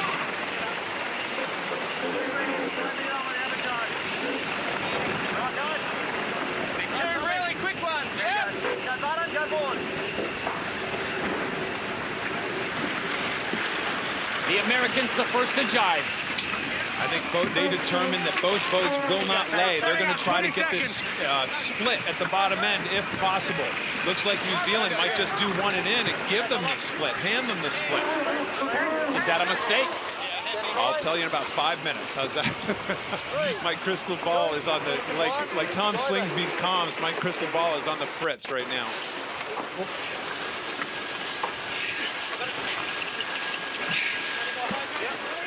Go, Liza. At gate number 2, the Kiwis have the lead. It's 140 meters. As the Americans are coming in fast, will we see a split? 100% we will see a split here, and we're about to find out who gets that first tack in right, who plays the cone best up that area behind Alcatraz Island that we've referenced now for a month and a half, where there's big relief of almost 2.5 knots of current right now. So the lead now down to 60 meters. Gary, what is Oracle USA looking at? Where are their options? Well, their option is to do exactly what they're doing, tack and try and stay close. Look, they know how fast they've been going upwind. That Oracle boat gets itself up in the foils, they can close the gap very quickly. 10. Standing by in 3, 2, 1. Tack. Nice tack, boys. What are you thinking, Razor? Nice gain. I think we hit him. Hit him, copy. So a big cross coming. Dean Barker immediately asked his tactician, Ray Davies, what do you think? He says, I think we hit him. And hit him, by the way, doesn't mean physically smash into him, although they've done that already once today. It's really determined as to, are they 3 or 4 lengths ahead, whether they can tack on the wind of Oracle. Right now it's 45 meters. This is close. And a slow tack at that. He can tack whatever he wants. The big question now, Ken, can he roll him? Here comes the foiling mode on Oracle. They're zooming into him right now. We have a dead heat. New Zealand will have the right of way when they get to the boundary. They'll be able to tack. As soon as the green light comes on, New Zealand has the opportunity to tack. They get protected by this boundary, a 3-boat length area just before the boundary. And a simultaneous tack, and the Americans are out in front. Wow, a lead change upwind, incredible pace by Oracle. I think a mistake by New Zealand. They had a good length and a half to go further to that boundary, and they would have clearer wind. Now they're in some trouble. 10. Standing by in 3, 2, 1. Tacking. And the Kiwis decide to tack away. Yeah, they're in bad air right there. They're in a tough spot. They're going to play a little bit more of this cone, see if Oracle comes back at them. By no means is Oracle out of the woods here yet.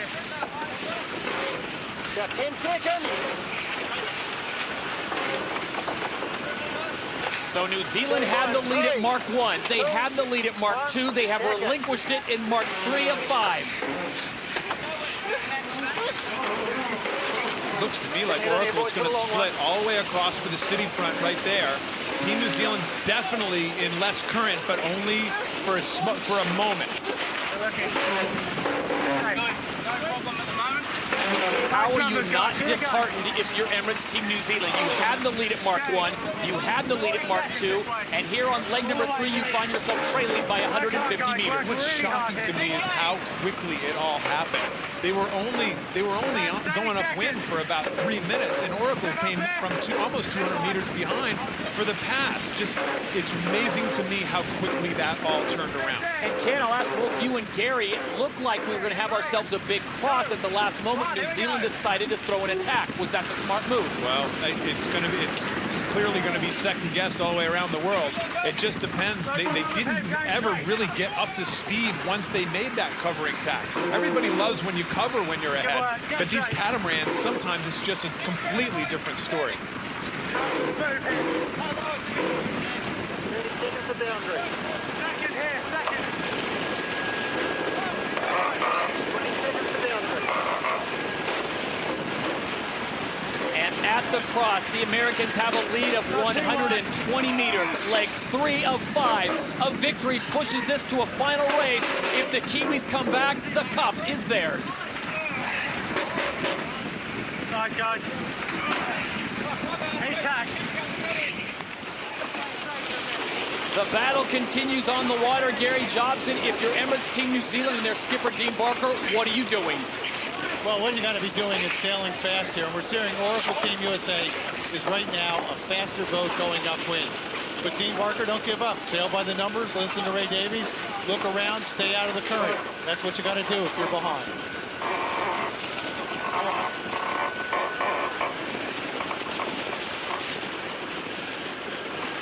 Pressure inshore a bit.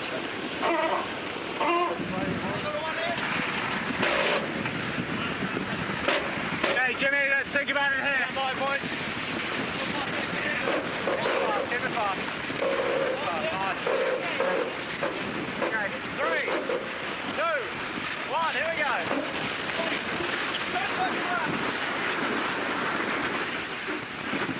Nice tack.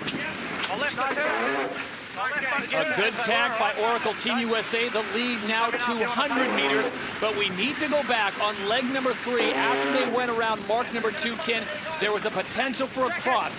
Dean Barker asked Ray Davies how we look, and he said, I think we should hit him.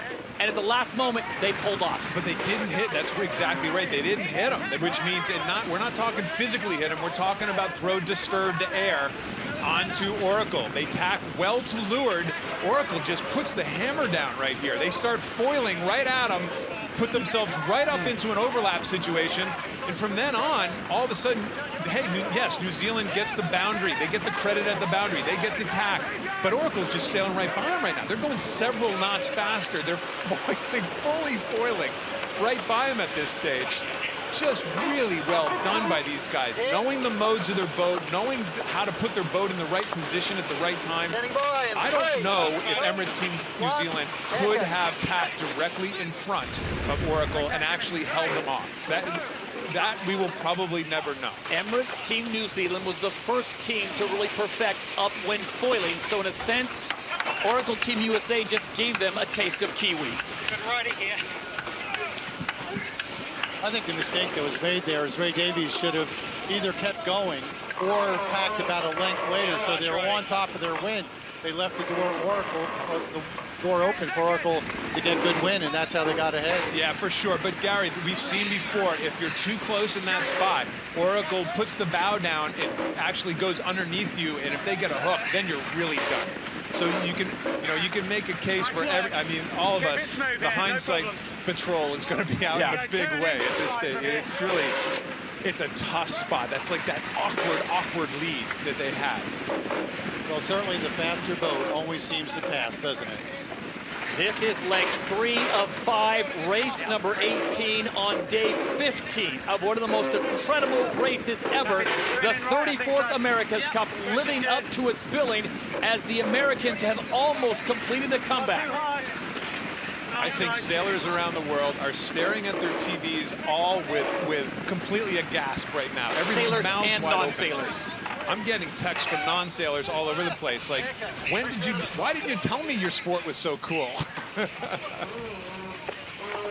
Kenny, should we say it's been like this for 162 years? Maybe. I'm not sure we'd be telling the truth. This is not your grandfather's America's Cup.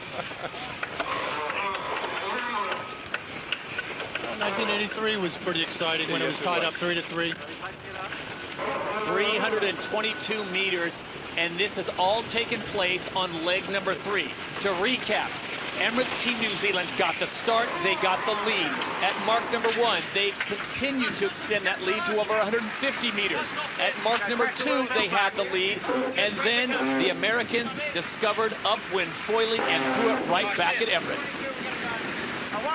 Really, it'll be really fun to analyze this because it's not as simple as, oh, they should have tacked on top of them, or they should. I think the only choice there was almost you could tack where they tacked, or like Gary said, just head for the short front from that stage on. Love it. Well, let's take a look at this in virtual eye on the pass, and Ken, you can break this down because, as I've always said, virtual eye does not lie. This is the awkward lead that you have. You have to go early because if they attack straight up in front of Oracle, I think Oracle could have just roared right underneath them and left them head to wind. So it's an awkward spot to be in. It's either you do what they did there, or you keep going all the way across to the city front, and then if you get past, we can say you did the wrong thing then too. It's really a tough spot. Do you think Jimmy Spithill and Ben Ainsley and Tom Slingsby got up next to him and said, did they just give us that? No, I don't think so. They all know these catamarans are so hard to maneuver when you get within that 2 or 3 boat lengths of each other mode. They go so slow in tacks and go so fast in a straight line that it's very difficult to position yourself if you're Ray Davies and Team New Zealand. I'm just surprised it went from 200 meters down to 50 meters in such a short period of time there. That's a function of boat speed. You're going to have 50 seconds out of this to drive to boundary, okay? I mean, the unfortunate thing for New Zealand, if they'd been a boat length further ahead, they could have tacked under wind. Further boat length behind, they would have just kept going. I think you go back to the run, Gary, and on the run, Team New Zealand, we talked about it at the time. Team New Zealand had the opportunity to jibe with Oracle when they jibed and try to lead them into the same mark going around that bottom gate. That's really probably the thing that they're going to go back and look at the hardest. At gate number 3, Oracle Team USA has taken the lead, and they are roaring away as they make the turn and head back towards Mark 4 and a potential victory here in race 18.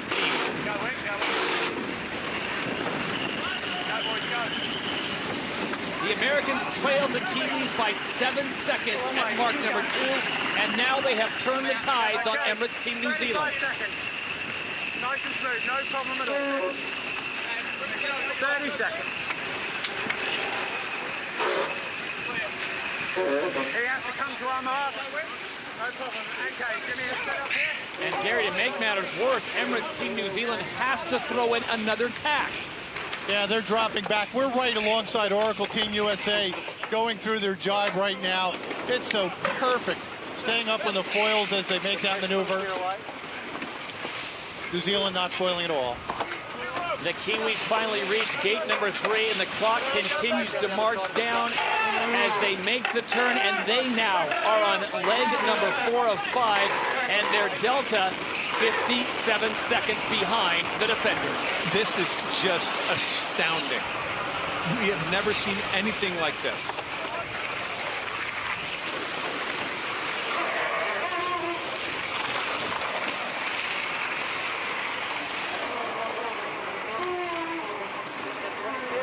And the thoughts that must be going through the minds of Dean Barker, Ray Davies, and his crew right now. They nailed the start. They led at mark number 2, and this is their view. We've been saying all along, we thought they were fast enough, and on this particular leg, they just simply weren't even close to fast enough. And once they got past, man, it just feels like they just deflated. They just, I don't know. You can't say that they blame them, by the way. That had to be just shocking for them. I think of all the races in this series, this has to be the worst for Emirates Team New Zealand. To have a lead like that and watch it slip away and these guys take off like that, very tough.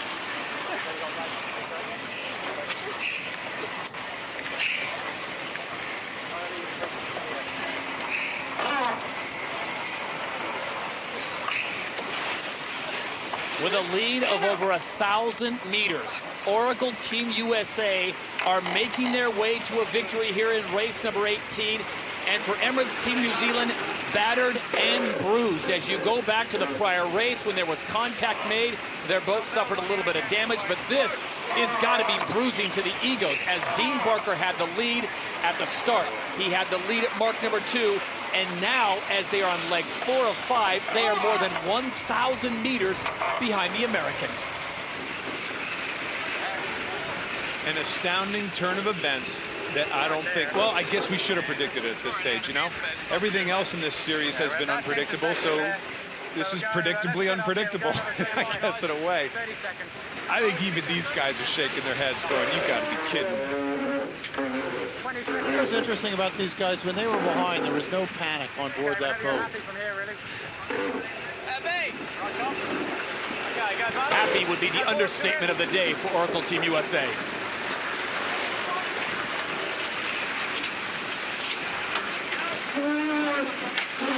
And we can start talking about the pressure that is on both of these teams now, because it looks as if, Ken, the comeback is complete. Now, if you're Oracle Team USA, you can't come all the way back from 8-1 and not win it. And if you're Emirates Team New Zealand, you cannot be up 8-1 and not win it. There's about 1,000 Red Sox analogies I could use right now, but I'll refrain from that. All I can say is, how do the Kiwis possibly mentally overcome this moment? If they can figure out a way to win tomorrow, boy, oh boy, you just can't, I can't fathom it. I can't imagine it. They got to be devastated right now. The body language says it all. Dean Barker is looking to the horizon, and all he can see is Jimmy Spithill and company speeding away. Down the road, just what a turn of events.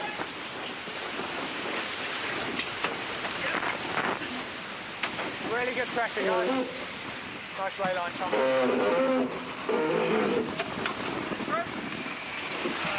Looks like we got to talk to our realtors for another day.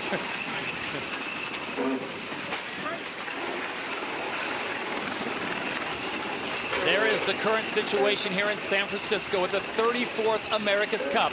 Oracle Team USA was down, but not out, but for all intents and purposes, it looked like it was a done deal.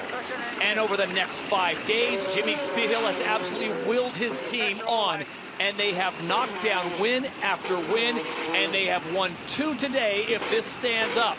At mark number 4, the clock runs and the Americans head for home. And for the folks in America, there is a new soap opera in town. Forget Days of Our Lives, the America's Cup has taken hold.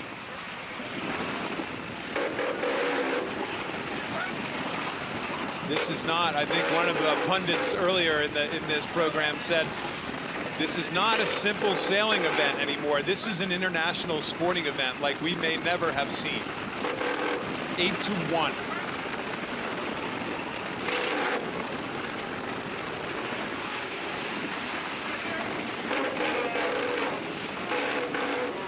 At mark number 4, Emirates Team New Zealand makes the turn. And at 9:36 in the morning on Wednesday, more than 4 million Kiwi fans are not enjoying this view. They're in shock. They're stunned. Pressure down, a big puff after the finish. As they come to the line, the comeback is complete. Lovely race, guys. That's awesome.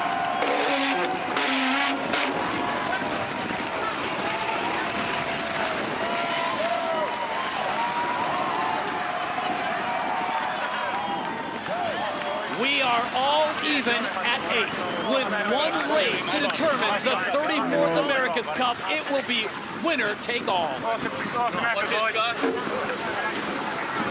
Are you kidding me? Whoever could have imagined this? Awesome. Nice, mate. Good on, boys. Nice, mate. Just going to spin up here, boys. I think I heard the word awesome repeated at least 3 or 4 times. That was magnificent. By me or by them? I know I keep using the same words over again, but it's impossible not to at this stage. And the other side of the story, The final delta, 54 seconds. And for Dean Barker, Emirates Team New Zealand, the nightmare continues.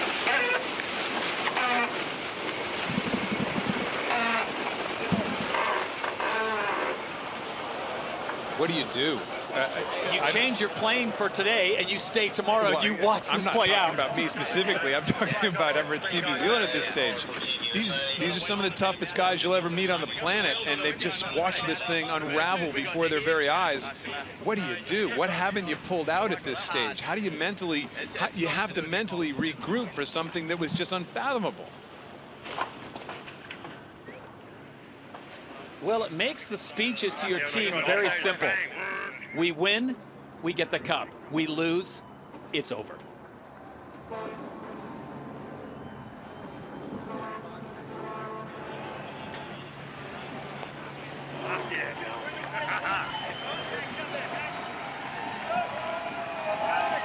As Tom Slingsby alluded to prior to the start of the races, this is the payoff for all the hard work.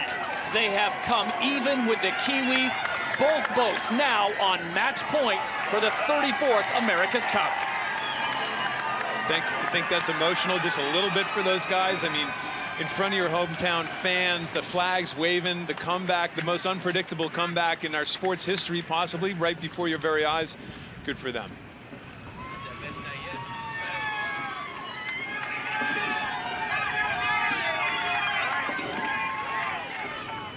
And Larry Ellison on board as his boys come by. Always believe the thumbs up, the comeback complete. It will be one race, winner take all. Larry has a convention in town. I believe it's called Oracle World. They have only about 60,000 of their friends and employees here. I think his speech is going to be a little more upbeat now. I think you might want to find someone for a keynote speaker in case Larry has a race to attend to. An absolute beautiful day here in San Francisco, California, the host of the 34th America's Cup. The years of building, the years of planning, and the millions of dollars spent, not to mention the man-hours to bring these AC-72s to life. And we have seen one of the most incredible comebacks, not only in the sport of sailing, but in the world of sport.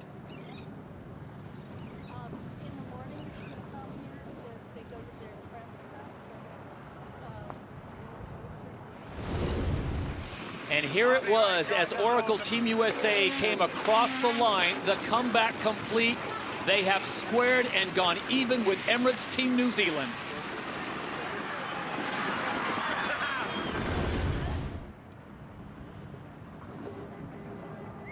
An emotional day for both boats as the Americans celebrate their amazing victory, not one but two today, to bring them even with Emirates Team New Zealand. And for the Kiwis, absolute deflation. Shock and horror at this stage. It can't be described anything more. What you thought was almost a shoe-in, almost a lockup at one stage, has just slipped away to, hey, 50-50 odds, and maybe not quite 50-50 at this stage. Back in San Francisco, where the comeback is now complete. We are all even. It will be winner take all on the bay for the 34th America's Cup. And the man in his crew of the hour, James Spithill and Oracle Team USA. Jimmy, I'll tell you what, there were a lot of people here in this town that thought you were a little bit crazy, a little bit of Aussie cuckoo, but you have made believers of millions of people, and unfortunately you are not such a welcome soul in New Zealand right now. What was the difference today because you did not get the start?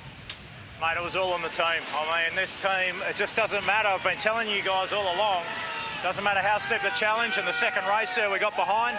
And what do the boys do? They just dug their heads down and they just outground the other team. And yeah, very, very impressive. Gives us a lot of confidence going into tomorrow. Jimmy, you guys gained a ton of ground right around that leeward gate. What was going on? Why was that side of the gate work out so well for you guys? Benny and Tom were really studying with Juan before that second race. You know, just where that tide line was with the cone, and he just made a great call to split right there, and we took a huge gain there. And man, I'll tell you what, our afterguard's working really well at the moment, and the boys are doing a great job. Jimmy, with the start, so important what do you and Tom and Ben do to prepare for the start tomorrow? Well, we'll just do what we've been doing, you know. We'll go back with Philippe and we'll really study hard the 2 starts today. Yeah, I mean, look, it's what gives us confidence is, you know, we've really improved the boat. I mean, the boat is going fantastic. The boys just want it more than anything, and, mate, bring on tomorrow. Jimmy, is tomorrow the most important race in your career? Mate, it's the most exciting day of all of our lives, and we wouldn't want to be anywhere else. And final question for you, all things being equal, how would you like to see the conditions play out tomorrow for a winner-take-all scenario? Mate, we're up for anything, honestly. I think this boat's just going great. So, look, any conditions are good with us. We're just looking forward to getting onto the racetrack and having one hell of a fight. Jimmy, thanks for your time. Congratulations. We appreciate what you've done for the sport of sailing. Thank you. On the left, the skipper for Emirates Team New Zealand. That is Dean Barker, the 41-year-old from New Zealand. On the right, that is Jimmy Spithill, the helmsman for Oracle Team USA. He will be driving the boat. He has 2 men that work with him. Ben Ainsley, a 4-time Olympic gold medalist, will be his tactician, and his strategist, Tom Slingsby, an Olympic gold medal champion as well. Those 3 work as one. Ray Davies leans heavily on Dean Barker, and they work as a great team as well. So there you see the current what it's doing, and Oracle Team USA already talking about what their tactics might be just moments ago when they get into the start box. Yeah, I think it'll be quite. I think it'll be like yesterday. You go to Blossom Rock and it'll be a give man pressure. Okay.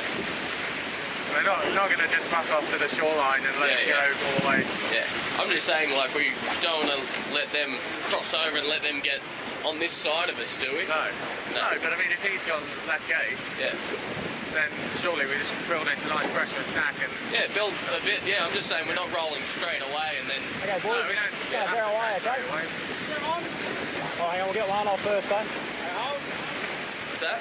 So there's the conversation, Ken. You care to decipher what they're talking about? Well, it's just fascinating that with all the prep, with all the coaching, with all the work they do in the classroom looking at video, it's just like any other sailboat race, folks. Every one of us have been in that position before discussing, if he does this, let's do that. It's not like they're changing strategy, they're reinforcing strategy at this stage. We will bring you fantastic pictures, amazing audio throughout this race. The final race of the 34th America's Cup as we take you on board both the defender Oracle Team USA and the challenger Emirates Team New Zealand. We will try to identify the voices for you and let you know what key roles they play. And there is Dean Barker, upper left of your screen.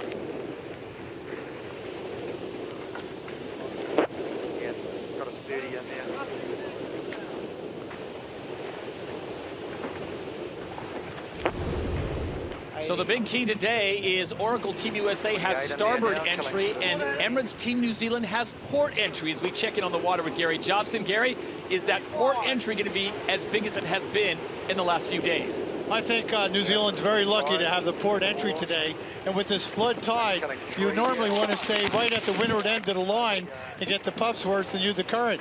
But right now, the leeward end is closer to the first turning mark, so I look for the boats to fight for that leeward end.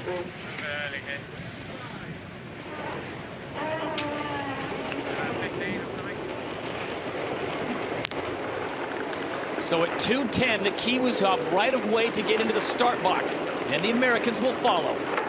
This port tack entry has been favorable. Both skippers, the skippers on both teams think that to be able to enter the box 10 seconds early to avoid these dangerous closing speeds is an advantage. So Team New Zealand has just lucked out at the very beginning part of today's race.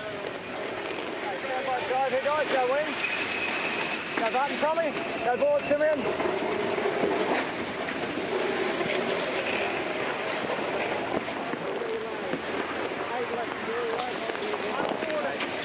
Okay, we are 5 over. He's 5 over.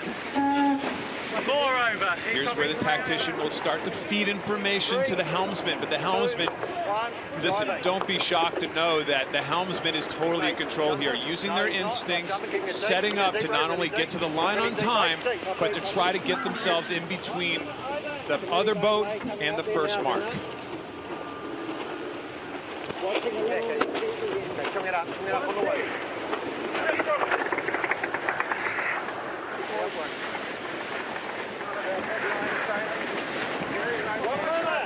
1 minute to go to the start. Team New Zealand has set themselves up very far down low in the box. Oracle is way up high looking for a gap between the boats. It's called a gapping off. They might try to use that gap if they can get to the line at the same time to have a better angle to mark one and roll over the top.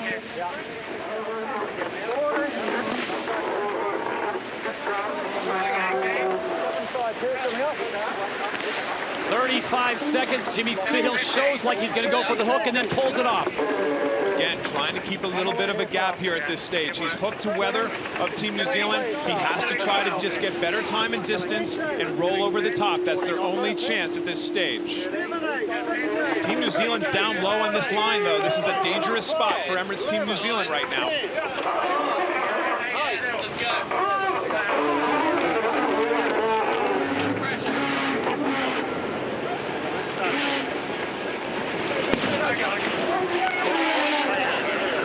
The wind is good. We are all clear. Race 19, one race for it all.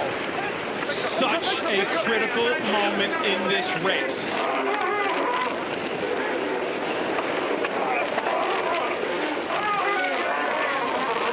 Beautiful job by New Zealand. The question, can they hold the overlap? Oh, they both have huge skids piled in by Oracle. Emirates Team New Zealand gets the whole shot. Oracle takes a big dip. How much will that hurt them? Both boats got really loose there, right at that mark. Just, this is what we have to show for this race. This is incredible already.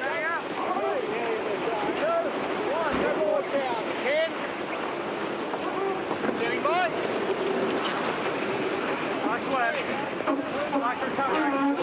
Hey, Joe. Hey, Joe. So watch him here.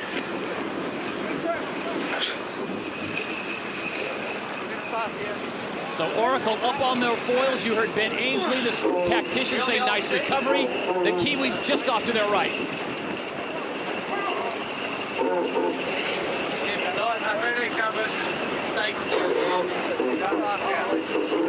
Again, another crucial moment. Team New Zealand did not jibe right away with Oracle.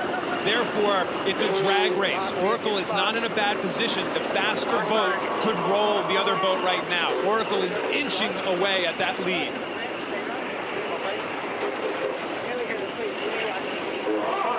Let's check it on the water with Gary Jobson. Well, Oracle there really hit a bad wave and went up and down and lost it. But boy, are they sailing fast. They've just gone right by us. So from our position, Oracle's got a little bit more speed. The big question here for Jimmy Spithill, can he block the win in New Zealand? He's got to go forward about 2.5 lengths. They trail by 40 meters to the Kiwis. This is a winner-take-all at the 34th America's Cup.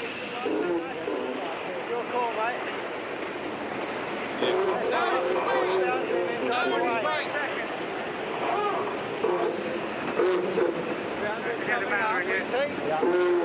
Flat-out drag race of two very even boats right now, Todd. And the boundary will be coming into play shortly. I don't think Oracle's going to have the time to roll over the top. Actually, Team New Zealand's come out a little bit ahead here recently. And almost a simultaneous jibe as both boats decide to make the turn with the boundary on their left. A boat length apart, 41 knots of boat speed going into that jibe.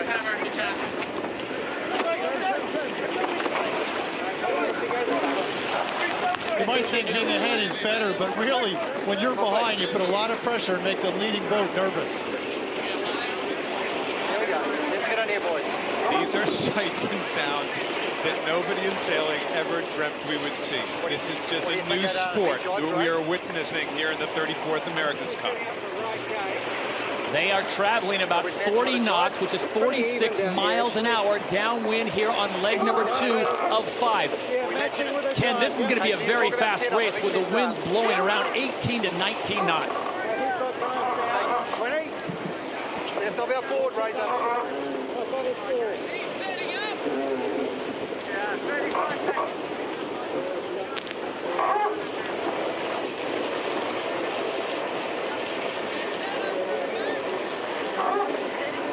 Emirates on the left, Oracle Team USA on the right as they approach mark number 2. Ken, what are the options first for the Kiwis? Well, for the Kiwis, you're trying to stay in sync now. They learned the hard way yesterday. At this stage, they were ahead yesterday, remember, in that second race, and they allowed Oracle to split and get to the other mark of the gate down here at the leeward end. Don't let the split happen. Go with a match here at this stage.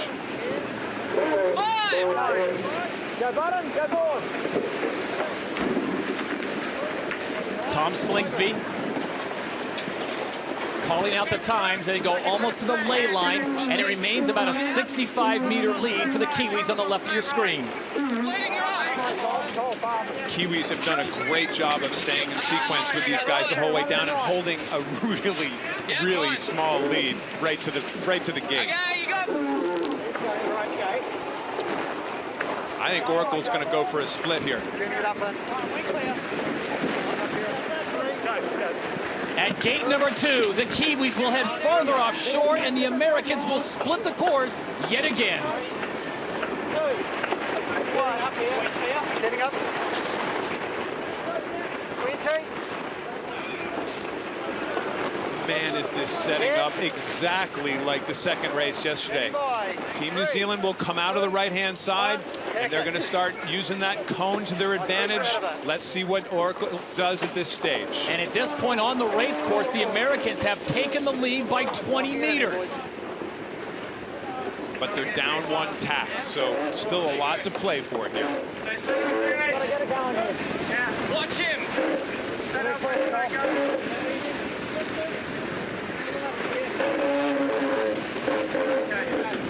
As the American lead grows up to 69 meters, Gary Jobson, who has the right spot, and where is the sweet spot on this course as they head upwind? Well, position-wise, I like Emirates Team New Zealand. They've got the starboard advantage, but they're sailing slow right now. They really got to kick it up a notch if they want to hold on. Here comes the moment of truth. This is the moment of truth. Port starboard. Oracle likely will be dipping at this stage. Then they will have the starboard tack advantage. This is the race that we only dreamt of. And on the cross, the Kiwis take the lead back. With the starboard tack right away, the Kiwis are allowed to cross ahead of Oracle at that stage. Working hard here, boys. 40.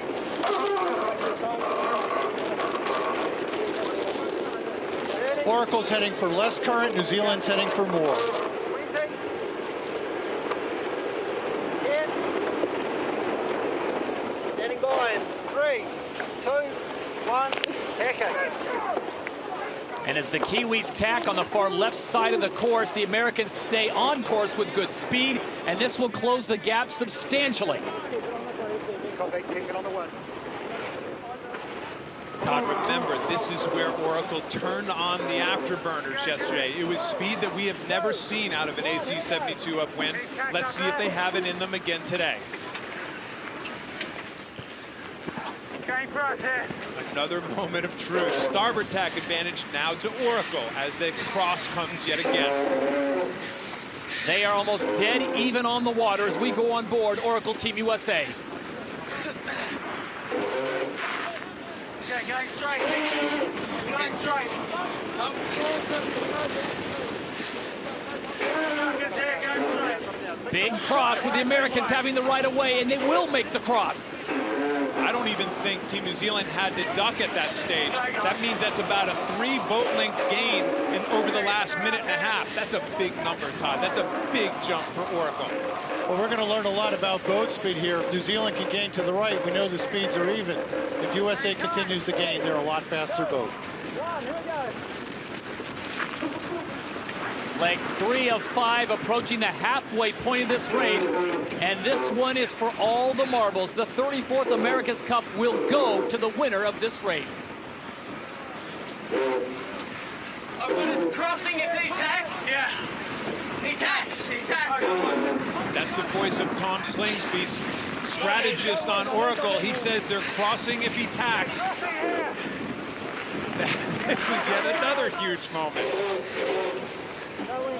Going straight.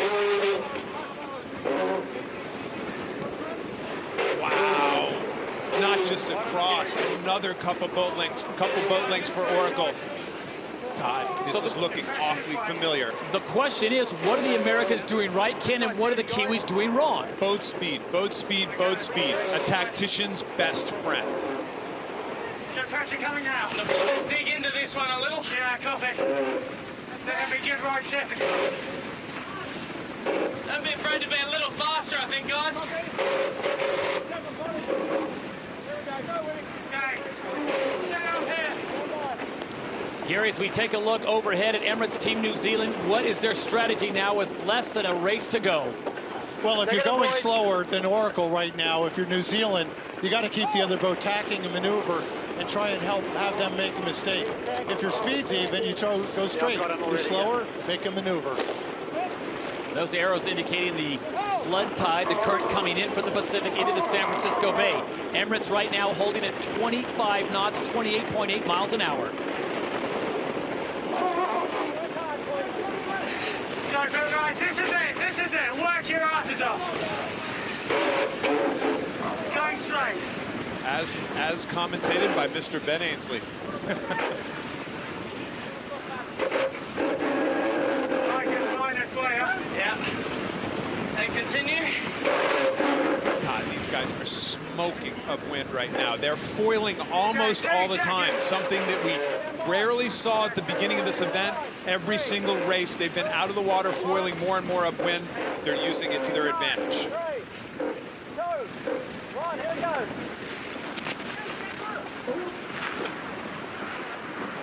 The lead is now 162 meters. Yeah, keep going, guys, keep going. Keep working, boys, keep working.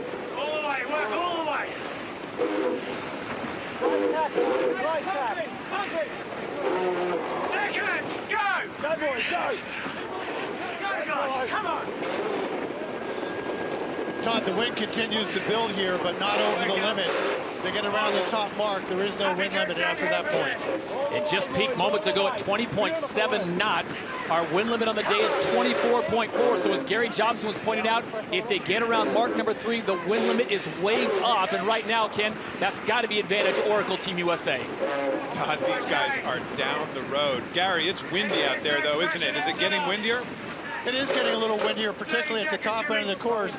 It's hard to see that because of the strong flood tide that keeps those waves down. These guys have done everything right in this race, except they just don't have the pace.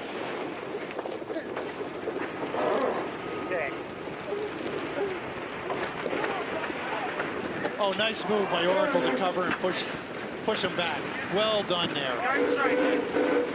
Ben Ainsley, the tactician on board Oracle Team USA. The man on the far right of your screen is a 4-time Olympic gold medalist. Okay, and second. Go. Come on. This is it. All the way here, Jimmy.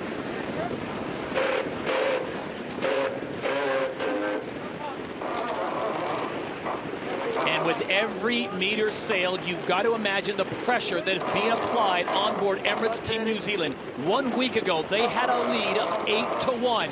It is now 8-8, and the winner of this race will take the cup. Come on, here we go. What a show for the people on the shoreline here in San Francisco Bay, and for sailors and non-sailors alike around the world. This is a comeback like international sport may have never seen before. Oracle has pace.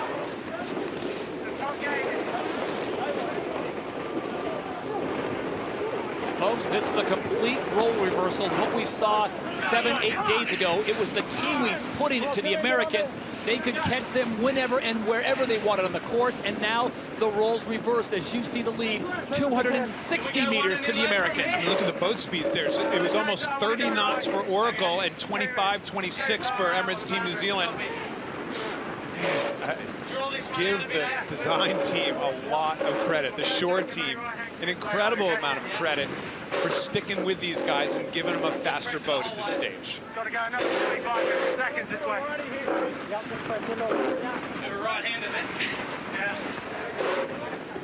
This is okay this way. But let's not forget, Emirates Team New Zealand 3 or 4 times over the last couple days, have been able to close the race down on leg 4 to less than 100 meters. So if the Americans think they've got this thing wrapped up, Kenny, give them a pep talk, because you know Dean Barker is going to throw it at them when they make the turn to head home. Well, these guys, there is zero quit in these guys, but holy smokes, would you look at that? Talk about demoralizing. Just gone right now. If you're Oracle, just gone. Gary, this is every time they leave the dock, they seem faster. Okay. You know, they made some improvements since we saw them just yesterday. We're right alongside Oracle Team USA, and it's an impressive sight seeing them foil upwind as they are doing right now. Great gains, guys. Great gains. Right work, boys. No problem. Jimmy, a lot of high mode here. Pretty high mode. Just get it on the foil and then we'll do it. Really big wind up at that windward gate. Oracle's got to be very careful making that rounding. They can't make a mistake at that point. As we saw during the Louis Vuitton Cup, Emirates Team New Zealand pole pitching, almost taking the thing over and losing 2 crew member over the side during that race. No harm, no foul, but to Gary's point, with that big of wind and a 13-story wing, you got to be pretty careful. Todd, Team New Zealand is going 27, 28 knots upwind. That's almost 30% more faster than they went in the Louis Vuitton Cup, and the other boat is killing them at this stage. Unbelievable speed gains. Makes me wonder, Ken, maybe they were a little conservative on the start, knowing that they were that fast relative to New Zealand. 3, 2, yeah, 1, keep it on the way. I'm not sure Jimmy Spithill's ever been conservative at anything, Gary. So there is the track AC live line showing you just how far the Americans are out in front. The man with the 10 on his helmet, that is Ray Davies, the 41-year-old Kiwi, acting as tactician.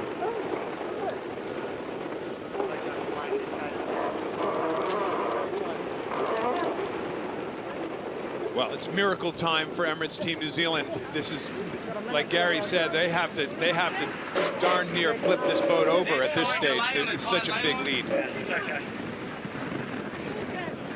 And at gate number 3, we will bring them home uninterrupted. It's Oracle Team USA with a huge lead. 2 more legs, and the Americans will retain the cup. And for Team New Zealand, they have to find some wind and some speed if they want to take the cup to New Zealand. Okay, here we go. Go in. Keep going. I got it. Hearts in the throats of every American sailor around the world as the boat just about takes off at the top gate. No conservative there, Kenny. They went for it. Oh. Okay.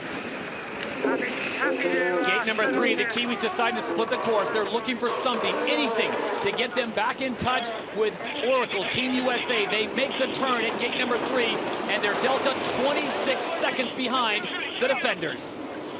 But they're almost going to have to jibe immediately here. 20 seconds.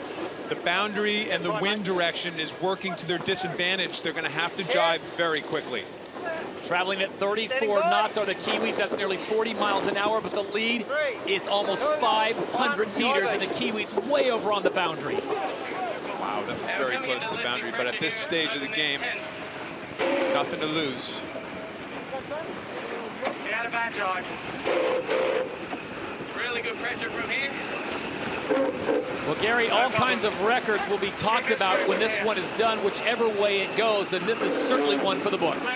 Well, not only the longest cup, certainly the fastest cup, and by my clock right now, Oracle Team USA is ahead of the record by about 30 seconds. And let's not forget, it was just 4 days ago, folks, that Emirates Team New Zealand had the lead with 8 wins in their pocket. They made the turn on the last leg, literally 4 minutes away from winning the America's Cup, and the whistle was blown. The time limit of 40 minutes had expired, and the race was wiped clean. Okay, it's getting lighter. It's getting lighter all the time this way. Todd, the last successful defense of the Cup was America cubed in 1992. One thing in common with this Cup, there was a Kirby on board. Rome Kirby with these guys, his father Jerry Kirby on board in 1992.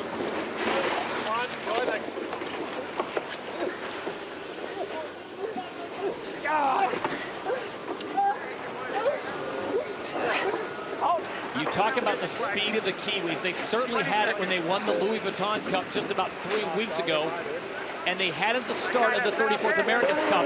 Where has that speed gone? I don't think it's gone anywhere. I think the other guys just put the afterburners on, put the jets on.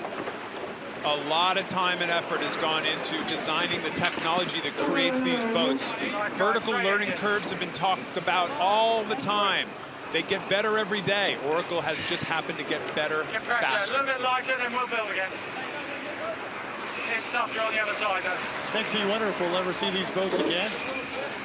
These AC-72s are the vision of Larry Ellison and Russell Coots as they put this together. After winning the last America's Cup, they had the right to determine where it would be contested and in what boats. These AC-72s were their dream, and a lot of people said, Kenny, it'll never work, it's too expensive, it won't be exciting. Au contraire. Here we are, breaking down barriers into history of the America's Cup. Never have we seen anything like that. The epic comeback continues. Yeah, gonna come up a little way. Is that a smile? It's a close smile. Very close. Jimmy Spithill, the skipper and helmsman on board Oracle Team USA. Australian by birth, married to an American woman. As he is bringing this thing home, we can see gate 4 in the distance. We should get to the lay line here.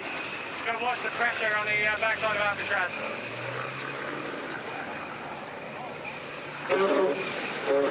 It's not bad to have 5 Olympic gold medals standing behind you and giving you information. Not bad at all. 45 seconds, probably. I think we're okay. Keep the pressure. We'll get lighter from here. Keep working it. There's a smile. Slowly get softer from here. We'll get softer here, guys. I think it's better just go to the lay line. Don't smile yet, Jimmy. We've got 15 on the box, but I think it's further. A little faster, Tom. A little bit further. For more than 10 days, Jimmy Spithill sat down at press conference after press conference and said, we can still win this. At 8-1, Jimmy Spithill said, we believe we can still come back and win this. And Ken, we had the conversation and said, what is wrong with him? You got to know when you're beat. He just never knew it. He never knew it. I give both of these guys credit. They've both had incredible streaks, winning and losing streaks. Dean Barker and Jimmy Spithill. Not the best jibe on Oracle right there, by the way. But they've both handled their press conferences, the pressure with incredible poise. And we have to take our hats off to both of them. You know, Ken, if you're going to go out here, New Zealand did a really good race. They won the start, got the lead at the second gate. What else could they have done? They're just a little bit slower. At the end of the day, it is always the faster boat that is going to win. And tacticians aside, over the last 8 races, it has been Oracle Team USA. And just to continue on with what Ken was talking about, if this stands the way it is, this will definitely hurt for Emirates Team New Zealand and a nation. I will say this, Dean Barker, Ray Davies, and their crew are some of the classiest men you will ever come across. At mark number 4, Oracle Team USA makes the turn for home. Yeah. And I never thought I would say this, but Oracle's going to win the America's Cup. This is incredible.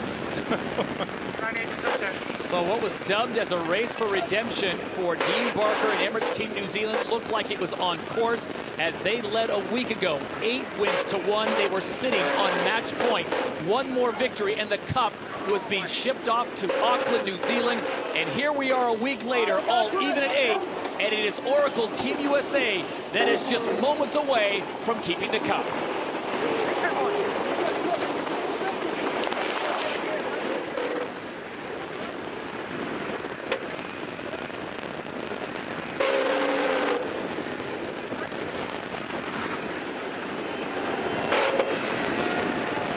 The Stars and Stripes say it all. The comeback of 2013 is complete. America's Cup will stay in America.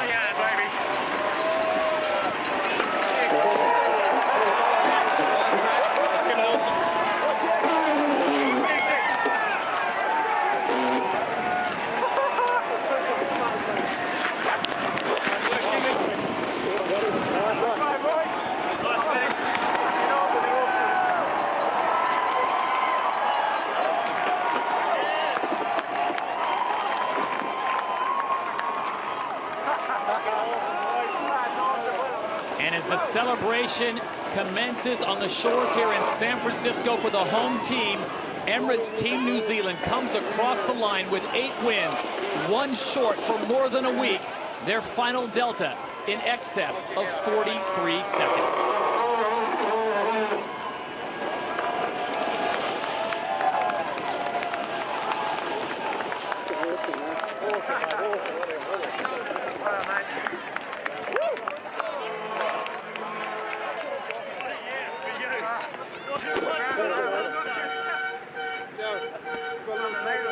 Folks, I'm primarily a stick and ball guy.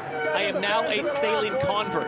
After what we saw over the last 2.5 weeks in San Francisco, the amazing poise by the Kiwis to take the lead 8-1, and the most improbable comeback in this sport as Oracle Team USA will retain the cup.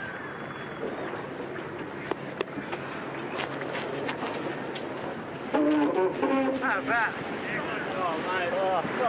Ken Reed, you have sailed around the world multiple times. You have participated in this event 3 times. What does this moment mean to the sailors? I think it's relief as much as anything. All this work, literally years worth of work, has now been fulfilled for every single person on this boat, but especially for their families. Don't forget their families. They had to live through the brunt of these guys coming home when they're down 8-1. They helped pick these guys up, the shore teams, the ownership, the management, the designers. An incredible team effort.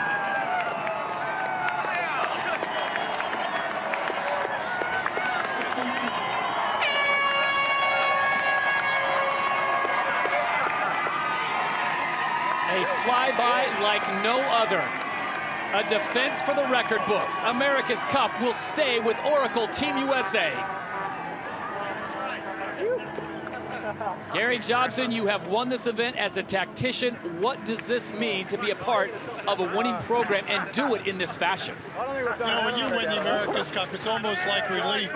You've been on the edge for months and months, in this case years. It's relief, it's euphoria. You're somewhere between elated and ecstatic. But I've also been on losing America's Cup boats too, and I know what Team New Zealand's going through. It's really tough.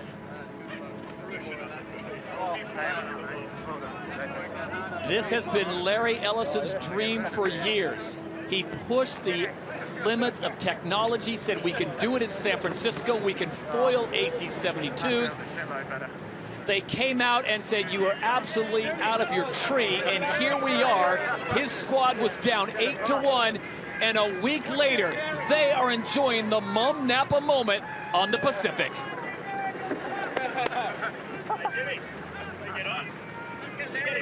I don't have the radio, I threw it over. Yeah, he's coming. What do we go? Should we bear away quickly and drive? Yeah. We're heading the right way. There's quite a lot of boats there, by the way. Take a roll here. They got the sparkling wine already. I think, Kenny, they're waiting to get Larry Ellison on board. I think Larry Ellison, when he was just doing kind of a half-hearted clap after maybe their second win, ever thought that there was a chance? I mean, seriously, do you think he really thought? I can't imagine any sane person would. I think these 11 guys did, and that might just be just about it. Millions of dollars, thousands of man-hours, 3 years, the work, the toil, the effort, a great city, a great regatta, and now we have ourselves a champion. And I'm going to guess a flyby between the 2 boats here at one time or another, with ultimate respect for your comrades on the other boat.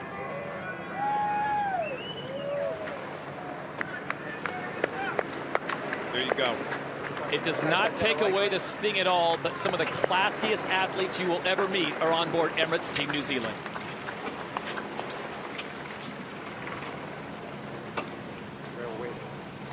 You know, Ken, a year ago during the America's Cup World Series, we talked about the potential of the Kiwis and the Americans meeting in San Francisco to decide the Cup. It really came to fruition, and at the start of this regatta, the Kiwis came out of the box so fast, and it looked like it was a done deal. And here we are as Larry Ellison enjoys the Mum Napa moment and the sparkling wine with his sailors. Don't blind the owner with sparkling wine. That's the key. And for all of Larry Ellison's wealth and success, I have a feeling this ranks right up there with it. It has to. This is the best. This is the best in sport. There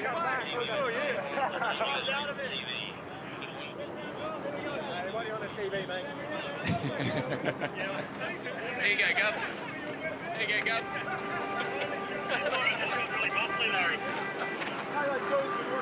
There you go, brother. I can't see if we're going to hit anything. Restart. Oh, well. As Oracle continues to celebrate the 34th America's Cup, we'll have much more. We'll talk with both teams in a moment.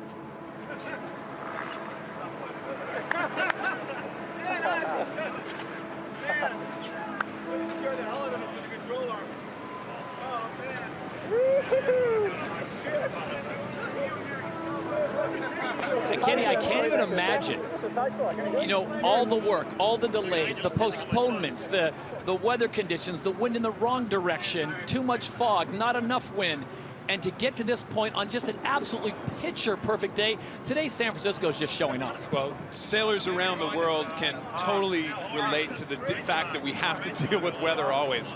It's probably easier for us as sailors to deal with these weather delays more so than it is for the average person that's trying to watch sport. They just don't understand it. But I think these guys, they just kept their composure, stayed organized, stayed within themselves, kept to their routine, and here they are. Then you're trying to get the thing under control before the boundary to jive.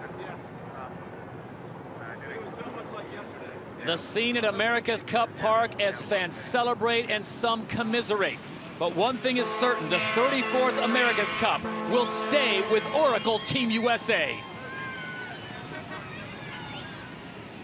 And we go on board the winning boat, Jimmy Spithill. He gets the victory. Jimmy, I gotta tell you, for the thousands and millions of people that thought you had some serious mental issues when you said we're gonna come back at 8-1, congratulations, my friend. Take us through the race and what this means to you and your team. Oh man, I mean, what a race. It was just, it had everything. Up, Benny, don't get the lower. There's been a few spectators out here, as you can see. Still not. No, look, it was a fantastic race. I mean, we wouldn't have had it any other way. Come from behind. Man, these guys just show so much heart. We almost lost you there, Jimmy. I'm still here. Hey, Jimmy Spithill, two-time America's Cup champion skipper, pretty rarefied air. How does that feel? Oh, mate, I mean, look, it really is about the team, man. Like, on your own, you're nothing, but when you've got a team like this around you, they can make you look great, and they did all of that today in the whole series, and I'm just so proud of the boys. I mean, to be facing the barrel of the gun at 8-1, and what do these guys do? They didn't even flinch. And, man, just a fantastic team effort. Well, Jimmy, congratulations. You made believers out of all of us. You said we can win races, and you've been able to do it. But one thing I'm curious about, up at the Windward Mark, you took a little nosedive there. What happened? It's just really puffy. It was a funny day. There was a lot of pressure on the city side, and it was really puffy in the middle of the racetrack because of the northwesterly gradient. But, yeah, you know, we just thought we'd keep it exciting for you guys. Jimmy, take us inside the camp for a moment. What was the message from your boss, Sir Russell Coutts and Larry Ellison, prior to the start of this race today, winner take all? And what did Larry Ellison first say to you when he got on the boat? Well, those guys just kept saying, keep doing what you're doing, guys. You know you can fight back. You're fighters. You've been through tough times, and you can come back from this. First thing he said when he got on the boat was, hey, guys, you just won the America's Cup. Well, Jimmy, we will let you enjoy the celebrations. Congratulations, and thank you always for your time and being so gracious and giving us one of the most memorable America's Cups we've ever seen. Thanks, guys, and thanks to San Francisco. Man, this is one hell of a day. Thank you very much. Cheers. Jimmy Spithill, Oracle Team USA, Tom Slingsby, Ben Ainsley, Shannon Falcone, Rome Kirby, Jonah Macbeth, Joe Newton, Kyle Langford, Simeon Tienpot, Joe Spooner, and Gilberto Nobili. You are the winners of the 34th America's Cup in San Francisco. Do you want to take, you can take this also if you want. Sorry, which radio do you want Larry on?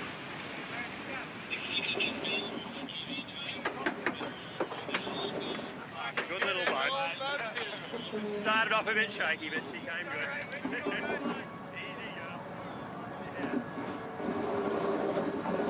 Well, Ken, now it's all about the celebration, and not to rain on that parade at all, but where do we go from here? That's a great question, and you know, Oracle has a lot of decisions to make. There was so much speculation over the last couple of weeks that it was Team New Zealand's cup, and what were they going to do? It's funny, we kind of lost the fact that Oracle now gets to make the decisions again. That's the beauty of winning the cup. You get to make the rules, and you got to believe these guys have put so much energy into just trying to make this comeback. They haven't exactly thought about what they're going to do with it yet.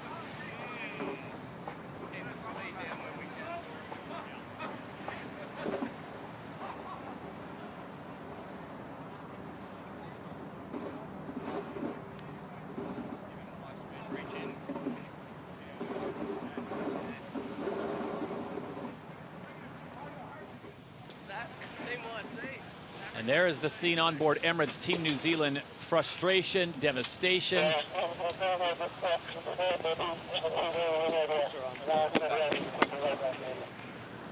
And as Dean Barker takes the brunt of this one, just a classy guy.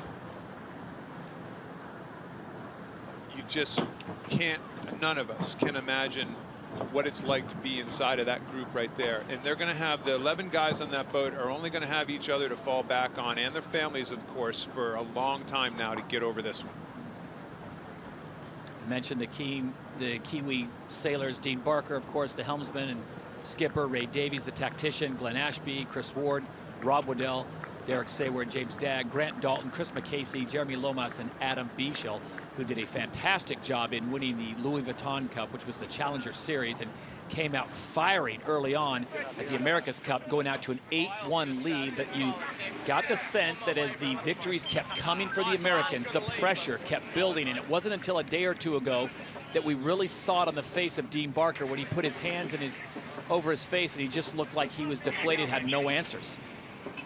They got boat speeded to death, Todd. I mean, these guys, you can make a case that the unsung heroes never saw the light of day. They sat in the back room and created opportunities for this boat to get faster that ended up winning them the America's Cup. I've known those Kiwis for a long time. Yep. They're great guys, great sailors, hard case as they call it down in New Zealand.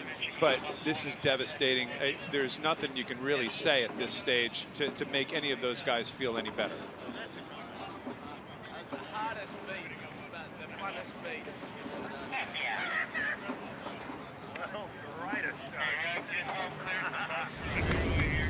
And this is what it's like to win the oldest trophy in world sport.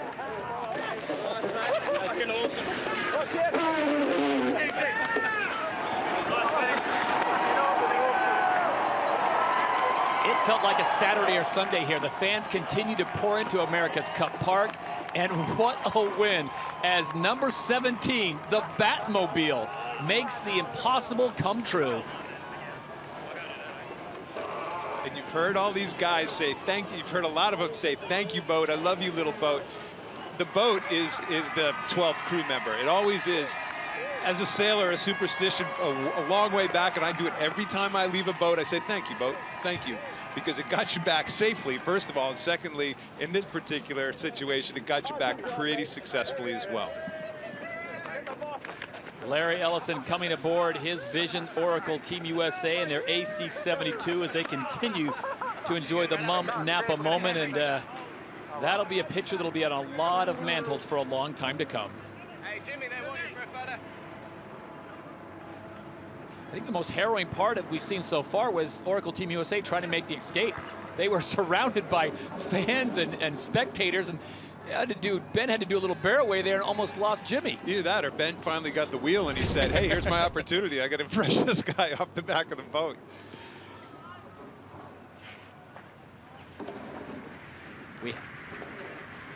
As you see Oracle drifted away. Mr. Ellison, can you hear us? I can hear you. Sir, congratulations first and foremost. Well, and you are now a two-time winner of the America's Cup. Take us back years ago. Not really. When you had this vision of the AC-72s here in San Francisco. Let's just go to the press conference. It's all right. Yeah, TV, sorry, we're struggling with that. So Larry says he'll see you at the press conference. Well, there's the word. Larry Ellison, I apologize. We unable to hear us, so we will talk with him at the press conference that will be coming shortly. and we will have the trophy presentation for you as well. But again, the 34th America's Cup is staying in America. The defenders come back from 8-1 to get the win, 9-8 on points, overtaking Emirates Team New Zealand in a very talented group led by Dean Barker. He's slowed down a second. They still trying to